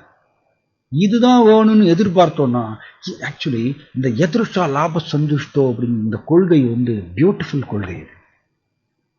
சத்துவகுணத்தில் இருந்தால் தான் அந்த கொள்கை நமக்கு உதயமாகும். எதிர்ஷ்டா லாப சந்துஷ்டோன்னு என்ன, கிருஷ்ணன் என்ன கொடுக்குறாரோ ரைட், ஒவ்வொருத்தருக்கும் ஒரு கோட்டை கொடுக்குறார், அதை பெற்று திருப்தி சந்துஷ்டோ, திருப்தி அடைவது. பியூட்டிஃபுல் கொள்கை. ஒவ்வொருத்தரும் இதை கடைபிடிக்கணும். இந்த கொள்கையை விட்டுட்டோன்னு வச்சுக்கோங்க, அது வேணும் இது வேணும்னு சொல்லிட்டு நம்ம ஏதாவது ஆசைப்பட்டோம்னா நமக்கு கிடைக்கலன்னா கஷ்டம். எனக்கு இது மாதிரி தான், மேல் ரூம்லேருந்து கீழே போட்டோன்னே ஓகே இவ்வளோதான் ஜட உலகம், நிரந்தரம் கிடையாது, எதுவுமே நிரந்தரம் கிடையாது, ரூமா நிரந்தரம், நம்ம விட்டுட்டு போக வேண்டியதுதான், சரி எதா இருந்தாலும் சரின்னு சொல்லிட்டு நான் கீழே போட்டோன்னா அங்கேருந்து திரும்ப இன்னொரு ரூமுக்கு மாற்றினாங்க, 3 தடவை மாற்றிட்டாங்க. அப்போ நான் ஓகே அவ்வளோதான் ஜட உலகம், அப்படிதான். எது நிரந்தரம், எதுவுமே நிரந்தரம் கிடையாது. அதுதான் சத்துவா. இந்த தத்துவத்தை வந்து நம்ம வந்து நமக்குள்ள பிரயோகம் ஆகுறது வச்சுக்கோங்க. இந்த தத்துவம் நமக்குள்ள மேலோகும் பொழுது அவர் சத்துவ குணத்துக்கு போயிடுவார். அப்ப கிடைச்சதை பெற்று திருப்தி அடைவார். தமிழ்ல சொல்லுவாங்க இல்லையா, பெற்றதை வைத்து பெருமைப்படு சொல்லுவாங்க. ரொம்ப பியூட்டிஃபுல். இதெல்லாம் சத்துவகுணத்தினுடைய, நம்மளை சத்துவகுணத்துக்கு உயர்த்தும் இந்த கொள்கைகள்லாம். ஸோ அதனால எனக்கு அது வேணும் இது வேணும்னு எதிர்பார்க்க கூடாது. எது கிடைக்கிறதோ. தமிழ்ல அந்த காலத்தில் பாட்டு பாடுவார்கள், நாகேஷ் பாட்டு பாடுவார், ஏதோ வரவு 8 செலவு 10 அதிகம் 2 கடைசியில் துந்தனா சொல்லிட்டு பாடுவார். அந்த மாதிரி வாழ்க்கை நடத்தக்கூடாது. எது கிடைக்கிறதோ அதுக்குள்ள வந்து நம்ம வந்து வாழ்க்கையை நடத்தணும். அண்ட் கிருஷ்ணா எல்லாருக்கும் கொடுத்துருக்கார், கிருஷ்ணா எல்லாருக்கும் கோட்டா கொடுக்குறார். ஏன்னா அவர் எல்லோரையும் மெயின்டைன் பண்ணுறவர். அவருக்கு தெரியாதா நம்மளுக்கு கிடைக்காம போயிருமோன்னு சொல்லிட்டு இந்த ஆங்ஸைட்டி, கவலை நம்மளுக்கு தேவையில்லை. ஸோ நம்ம இதை புரிஞ்சுக்கணும். இந்த நிரந்தரமற்ற ஜட உலகத்தினுடைய சுபாவத்தை புரிஞ்சுட்டு ஜட உலகத்தில் அதை அனுபவிக்கணும் இதை அனுபவிக்கணுங்கிற இந்த ஆசையை விட்டுறணும். விட்டுட்டு கிருஷ்ணன் என்ன விரும்புகிறாருங்கிறத அந்த ஆசையை வளர்த்துக்கொள்ளணும். தெய்வீகமான ஆசையை வளர்த்துக்கொள்ளணும். கிருஷ்ணா என்ன விரும்புகிறார் நம்மள்கிட்ட எல்லாத்துக்கும் என்ன விரும்புகிறார் கிருஷ்ணா? எல்லாரும் எங்கிட்ட திரும்பி வரணும்னு ஆசைப்படுறாங்க கிருஷ்ணன். அதை நம்ம அந்த ஆசையை வளர்த்துக்கொள்ளணும். அதான் வந்து சோழனர் கிரிராஜ் சுவாமி மகாராஜ் மாதிரி சொல்றாரு, நம்மில் பலர் ஆக்சுவலி கோலோக பிருந்தாவனத்துக்கு போகணுங்கிற ஆசையே இல்லாமல் இருக்கும். அப்புறம் எப்படி பக்தர்னா ஆன்மீக ஆசை நிரம்பியவர். என்ன ஆசை? கிருஷ்ணாட திரும்பி செல்லணும், பக்தியை வளர்த்துக் கொள்ளணும், அவர் மேல அன்பு வளர்த்துக் கொள்ளணும், அவரை நினைச்சு உருகணும். இந்த மாதிரி ஆசையை வளர்த்துக் கொள்ளணும். அதான் ஒரு பக்தரை கிட்ட கேட்டார், எப்படிங்க கிருஷ்ணா வேணும்னு ஆசைப்படுறதுங்க? கிருஷ்ணா எனக்கு வேணும், கிருஷ்ணாட திரும்பி செல்லணுங்கிற ஆசை எப்படிங்க வளர்த்துக் கொள்றது? தெரிய மாட்டேங்குதுங்களே அப்படின்னு ஒரு பக்தர் கேட்டார். அப்ப நான் திரும்ப அவருக்கு ஒரு உரைக்கிற மாதிரி ஒரு கேள்வி கேட்டேன். நான் என்ன கேள்வி கேட்டேன்? கார் வேணும்னு ஆசைப்படுறோம்ல, கார் வேணும்னு ஆசைப்படுறோம், பங்களா வேணும்னு ஆசைப்படுறோம். அது ஆசைப்படுறது எப்படி நம்மளுக்கு பண்றோமோ அதே மைண்டை பயன்படுத்தி கிருஷ்ணனோடு ஆசைப்படணும். இது நம்மளுடைய விருப்பம், ஜீவாத்மாவுடைய விருப்பம். நம்ம கிருஷ்ணர் வேணும்னு ஆசைப்படலை அப்படின்னா கிருஷ்ணன் கொடுக்க மாட்டார் தன்னை. விக்ருணீதே ஸ்வமாத்மானம் பக்தேப்யோ பக்தவத்சலஹ. கிருஷ்ணா எப்படி? கிருஷ்ணா வேணும்னு நம்ம ஆசைப்பட்டு அழுது பிச்சைக்காரி மாதிரி நம்ம கெஞ்சினால் கிருஷ்ணன் வந்து விக்ருணீதே தன்னையே கொடுத்துருவாராமா இந்த பக்தருக்கு. ஆனா நம்ம ஆசைப்பட்டாதான், இட்ஸ் வெரி இம்பார்ட்டன்ட். பக்தியினுடைய முக்கியமான ஒரு இது என்னன்னா இந்த ஆசை. இந்த ஆசை வேணும், எனக்கு கிருஷ்ணர் எனக்கு வேணும், நான் கிருஷ்ணர்கிட்ட திரும்பி செல்லணும். அந்த ஆசையை டெய்லி நம்ம வந்து விசிறி வச்சு வீசிட்டே இருக்கணும். தக தக தக தகன்னு அது எரிய வைக்கணும். இந்த ஆசை இல்லாம நம்ம ஆன்மீக வாழ்க்கை நடத்துறோம்னா பிரயோஜனமே இல்லை, அது பிரயோஜனம் இல்லை. ஸோ இதான் மனப்பான்மைன்னு சொல்றது, ரைட்? இது வந்து ஒவ்வொருத்தருக்கும் சீக்கிரம் வந்துடும் இந்த ஆசை. ஒரு சில பேருக்கு அனுபவிக்கணுங்கிற, ஒரு கிளாஸ்ல சொல்லிட்டு இருந்தேன், அனுபவிக்கணுங்கிற சுபாவம் ஜாஸ்தியா வந்து வச்சுக்கோங்க, கிருஷ்ணர் வேணுங்கிற ஆசை அவ்வளவு சீக்கிரம் வராது. கிருஷ்ணாட திரும்பி போகணுங்கிற அப்படிங்கிற ஆசை வராது. அனுபவிக்கணுங்கிற சுபாவம் இருந்துச்சுன்னா, ஜாஸ்தியா இருந்துச்சுன்னா, அதுக்குத்தான் மாயா என்ன பண்றாங்க, பக்தர்களுக்கும் சரி அவங்க என்ன பண்றாங்க, தண்டனை கொடுக்குறாங்க. பலதரப்பட்ட தண்டனை துன்பங்கள்லாம் கொடுக்குறாங்க. கொடுக்க கொடுக்க கொடுக்க அனுபவிக்கணுங்கிற சுபாவம் தளர்கின்றது. அந்த பக்தருக்கு கிருஷ்ணாட்ட திரும்பி போகணுங்கிற ஆசை அதிகரிக்கிறது. பியூட்டிஃபுல் இது. அதனாலதான் துன்பம் வந்து தேவை, ஒவ்வொருத்தருக்கும் துன்பம் தேவை. துன்பம் வரும் பொழுது ஜட உலகத்தினுடைய உண்மையான சொரூபம் நம்மளுக்கு புரியும்.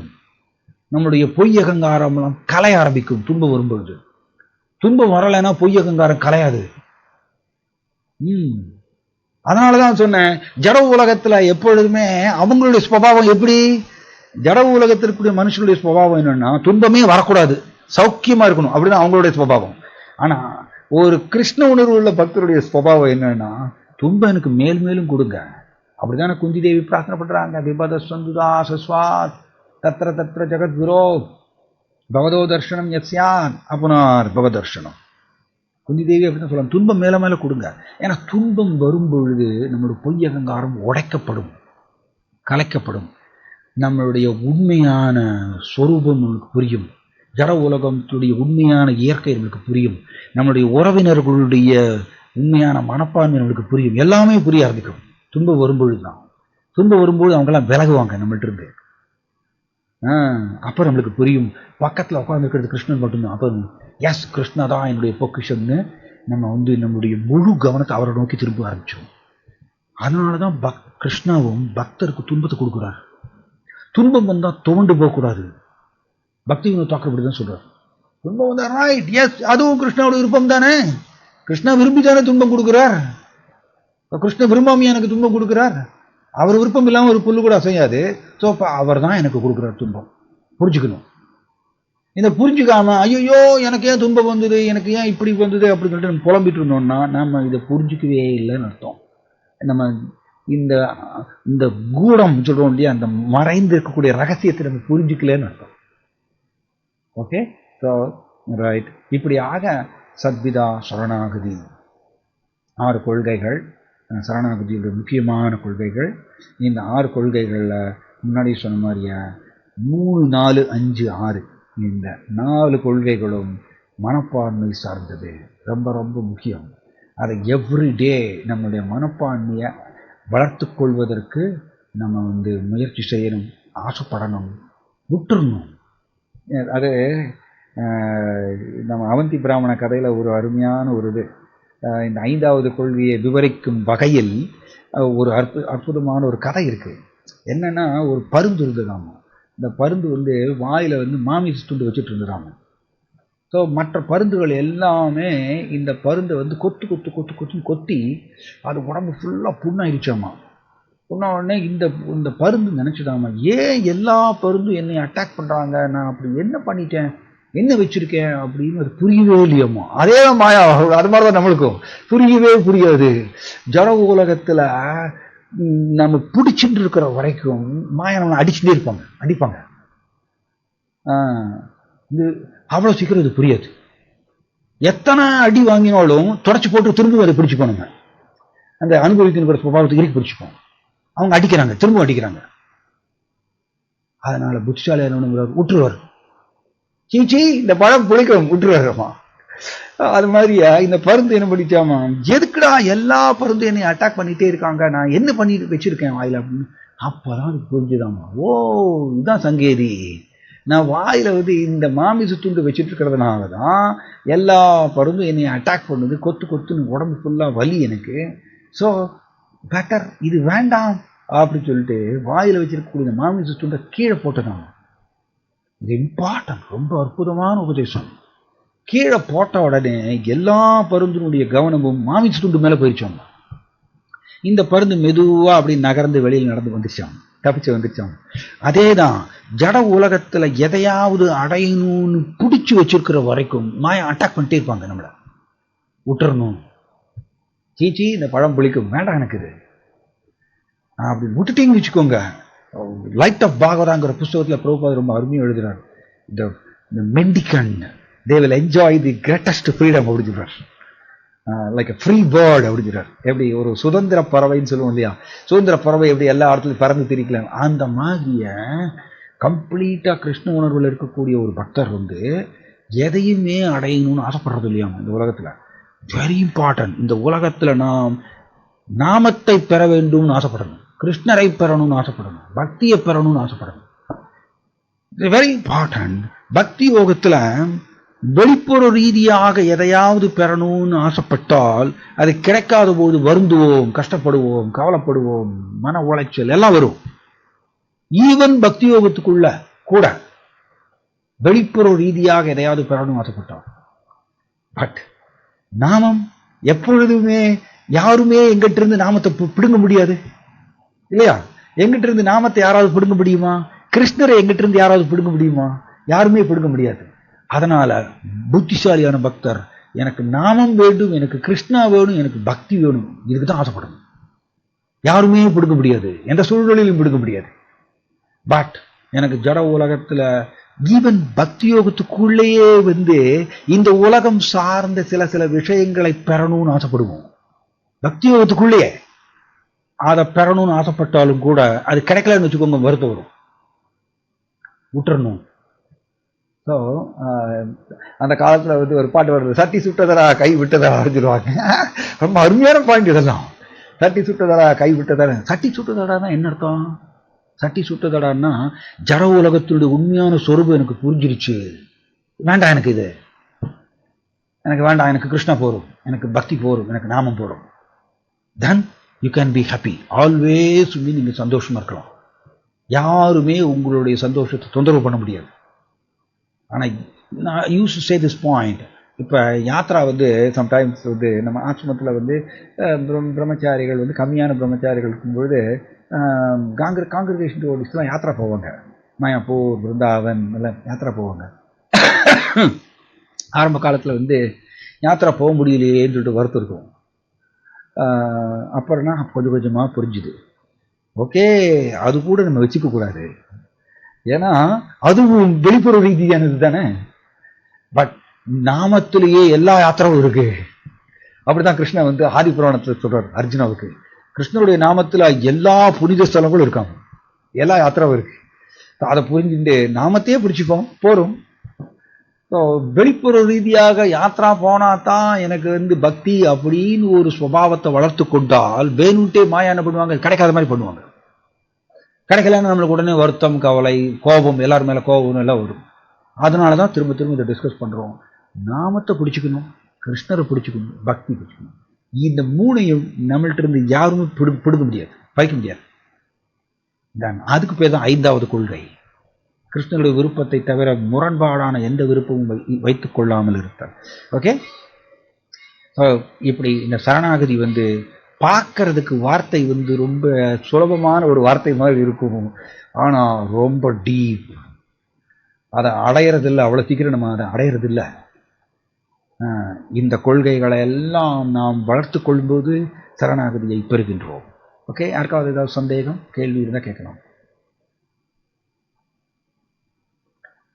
டவுட்ஸ், கொஸ்டின்ஸ், கமெண்ட்ஸ் யார் இருந்தால் கேட்கலாம். ஹரே கிருஷ்ணா பிரபு. ஹரே கிருஷ்ணா, சொல்லுங்க பிரபு. எல்லாமே கிருஷ்ணா தான் சொல்லி அவர் பாதகமானவர்கள் சரணாகதி அடையலாம் இருந்தா நீங்க சரணாகதிக்கு இவ்வளவு விளக்கம் கொடுத்து பயமுறுத்திட்டீங்களே பிரபு.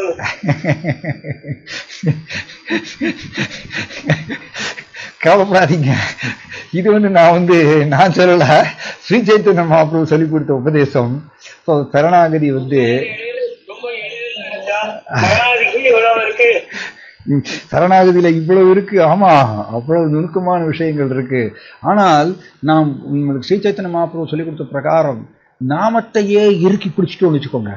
எப்பொழுதுமே ஹரே கிருஷ்ணா கிருஷ்ண கிருஷ்ணா ஹரே ஹரே, ஹரே ராம ராம ராம ஹரே ஹரே. கிருஷ்ணனுடைய ஸ்மரணம், கிருஷ்ணனுடைய நினைவிலேயே எப்பொழுதுமே இருந்தால் இந்த எல்லா பக்குவமும் ஆட்டோமேட்டிக்கா நடக்கும். கிருஷ்ண ஸ்மரணம் வந்து ரொம்ப முக்கியம். கிருஷ்ணரை எப்பொழுதுமே நினைச்சுட்டே இருக்கணும், நாமத்தை ஸ்மரணம் பண்றதுனால. இதை பண்ணிட்டே இருந்தோம்னு வச்சுக்கோங்க, இந்த ஒரு கொள்கையை இறுக்கி பிடிச்சுட்டோம்னா மற்ற இந்த 6 கொள்கைகள் எல்லாமே தானாக அந்த மனப்பான்மையை கிருஷ்ணன் நம்மளுக்குள்ள உருவாக்குவார். இது ஒண்ணு போறோம். ஓகேங்களா? ஹரே கிருஷ்ணா. ஹரே கிருஷ்ணா பிரபு. தண்டவத் பிரணாம். தண்டவத் பிரணாம் மகாராஜ். ஹரே கிருஷ்ணா. ஹரே கிருஷ்ணா. ரொம்ப ரொம்ப எக்ஸ்ட்ரீம்லி ரொம்ப நல்லா இருந்தது கிளாஸ் பிரபு. ரொம்ப தேங்க்ஸ். பல கேள்விகளுக்கு விடை கிடைச்சது கிளாஸ்ல இருந்து. ஹரே கிருஷ்ணா. இப்ப வந்து நம்மளுக்கு இந்த மாதிரி ஒரு சோதனைகள் வர்றச்ச நீங்க சொல்ற மாதிரி நம்ம நாமத்தை பிடிச்சுக்கணும், பகவான் கிட்ட போய் கெஞ்சி கேட்கணும், அந்த பிச்சைக்காரியை போல கெஞ்சி கேட்கணும் அப்படின்னு தான் சொன்னேன். அப்போ அந்த மாதிரி நம்ம பிரேயர் அந்த பிரேயர்ஸ் எல்லாமே ரொம்ப நல்லா இருக்கு. பிரேயர் பண்ணும்போது கூட நமக்கு நம்மளுடைய கர்ம வினைகள்னால மறுபடியும் கஷ்டங்கள் வர்றச்ச நம்ம சில டைம் வந்து நம்ம போக்கஸோட சாண்டிங் பண்ண மாட்டேங்கிறோம். பல கவலைகள் மனசுல சூழ்ந்துட்டு இருக்கு. அப்போ அது அஃபென்சிவ் சாண்டிங்கோட போகுமா, இல்ல பகவான் நம்மள மன்னிச்சு அதுக்கான சக்தியை கொடுப்பாரா? அதாவது நம்ம ஜபம் பண்ணும் பொழுது நமக்கு ஆக்சுவலி நான் ஒரு கிளாஸில் டிஸ்கஸ் பண்ணிட்டு இருந்தோம்.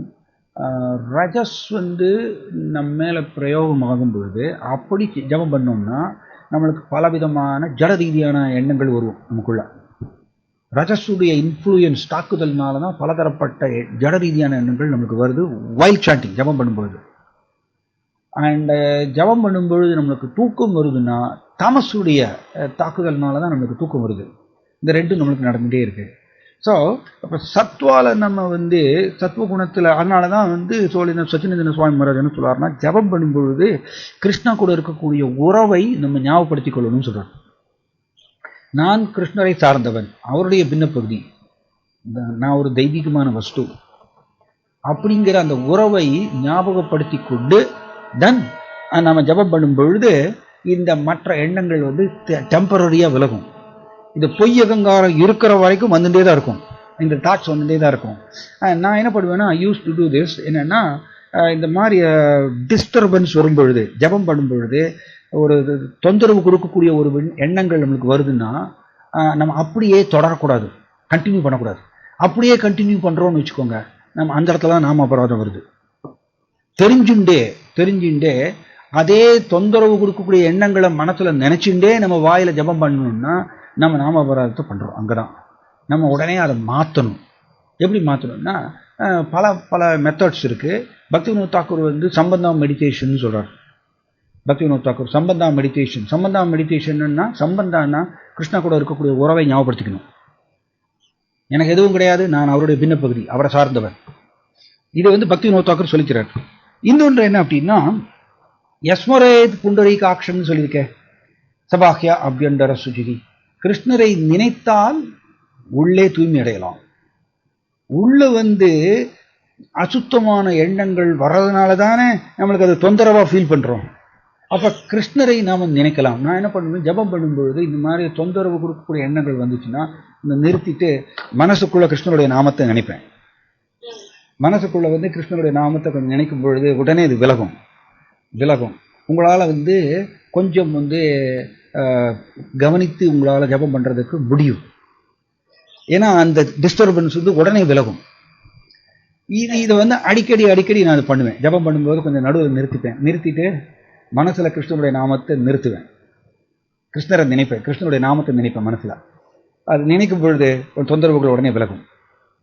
திரும்பவும் வந்து ஜபம் பண்ணிகிட்டே இருக்கும், திரும்பவும் வரும், திரும்ப இது பண்ணணும். இது வந்து முயற்சி. இந்த முயற்சியை வந்து நம்ம பண்ணலை அப்படின்னா அப்படியே கண்டினியூ பண்ணோம்னா நாம அபராதமாக முடியும். நம்முடைய முயற்சியை பார்த்துட்டு கிருஷ்ணன் திருப்தி அடைந்து அவர் வந்து விளக்குறார் எல்லாத்தையும். ஓகே மாதாஜி,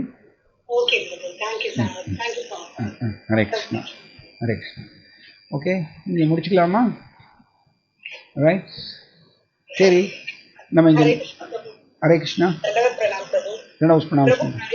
பகவான் பத்தி கேட்கணும், கேட்கறத நிறைய அப்ளை பண்ணணும், நிறைய பண்ணணும் ஆசை நிறைய இருக்கு. ஆனா வந்து எதுவுமே செய்ய முடியாத மாதிரி இருக்கு. எதுவுமே செய்யல, நம்ம ஜீரோ அப்படிங்கிற மாதிரி தோணுது. அப்ப அது ஒரு இன்ஃபீரியாரிட்டி காம்ப்ளெக்ஸ் மாதிரி ஆயிடுச்சு. சுத்தி இருக்கிறவங்க கொஞ்சம் ஏதாவது சொல்லிட்டாங்க, ஏதாவது பண்ணும்போது நம்ம ஒண்ணுமே செய்யலையோ அப்படிங்கிற மாதிரி தோணுது. இதை வந்து ஹிதோலினஸ் சச்சினந்தன சுவாமி ரொம்ப அருமையாக சொல்றாரு. எப்படின்னா, பக்தியில 2 ரூபம் இருக்கு. பக்தியில 2 ரூபம். ஒன்று வந்து சேஷ்டா ரூப பக்தி, இன்னொன்று பாவ ரூப பக்தி. சேஷ்டா ரூப பக்தினா, சேஷ்டானா முயற்சி, பலதரப்பட்ட முயற்சிகள், வெளிப்புற ரீதியாக பலதரப்பட்ட முயற்சிகளை போடுதல், பக்தி யோகம் சம்பந்தமாக அது சேஷ்டா ரூப பக்தி. பட் இதை விட உயர்ந்தது பாவ ரூப பக்தி. பாவ ரூப பக்தினா சிம்பிளி உணர்வுகளை, ஃபீலிங்ஸை வந்து வளர்த்து கொள்வது கிருஷ்ணரை நோக்கி. உங்களுக்கு எதுவுமே நான் பண்ணலை அப்படின்னு ஒரு மாதிரி இது வரும்பொழுது ஏன் மாதிரி வருதுன்னா, நம்ம சேஷ்டா பலதரப்பட்ட முயற்சிகள் செய்தால் மட்டும்தான் பக்தி அப்படின்னு நினைச்சுக்கிறோம். வெளிப்புற ரீதியாக பலதரப்பட்ட செயல்கள் செய்தால் மட்டும்தான் பக்தி நினைச்சுக்கிறோம். அப்படி கிடையாது. ஆக்சுவலி அது வந்து ஒழுங்குபடுத்துவதற்கு ஓகே, ஆரம்ப நிலையில் இது ஓகே. பட் பாவ ரூப பக்தி தான் ஹை கிளாஸ். கிருஷ்ணாவை நோக்கி இந்த ஃபீலிங்ஸை வந்து நீங்க வளர்த்துக் கொள்ளலாமே, அது யாருமே தடுக்க முடியாது இல்லையா? எப்ப வேணா நீங்க அதை பண்ணலாமே.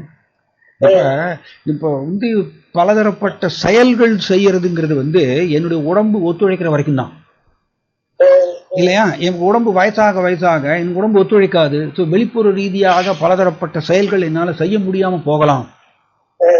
அப்போ வந்து நான் என்னுடைய பாவ ரூப பக்தியை நான் வளர்த்து கொள்ளலைன்னு வச்சுக்கோங்க. கிருஷ்ணாவை நோக்கி இந்த ஃபீலிங்ஸ், அன்பு கலந்த உணர்வுகள், இதை தெரிவிக்கிறது எப்படிங்கிறது நம்ம வளர்த்து கொள்ளலைன்னா நம்ம வந்து உங்களுக்கு இந்த மாதிரி ஃபீலிங் வர மாதிரி வரும்.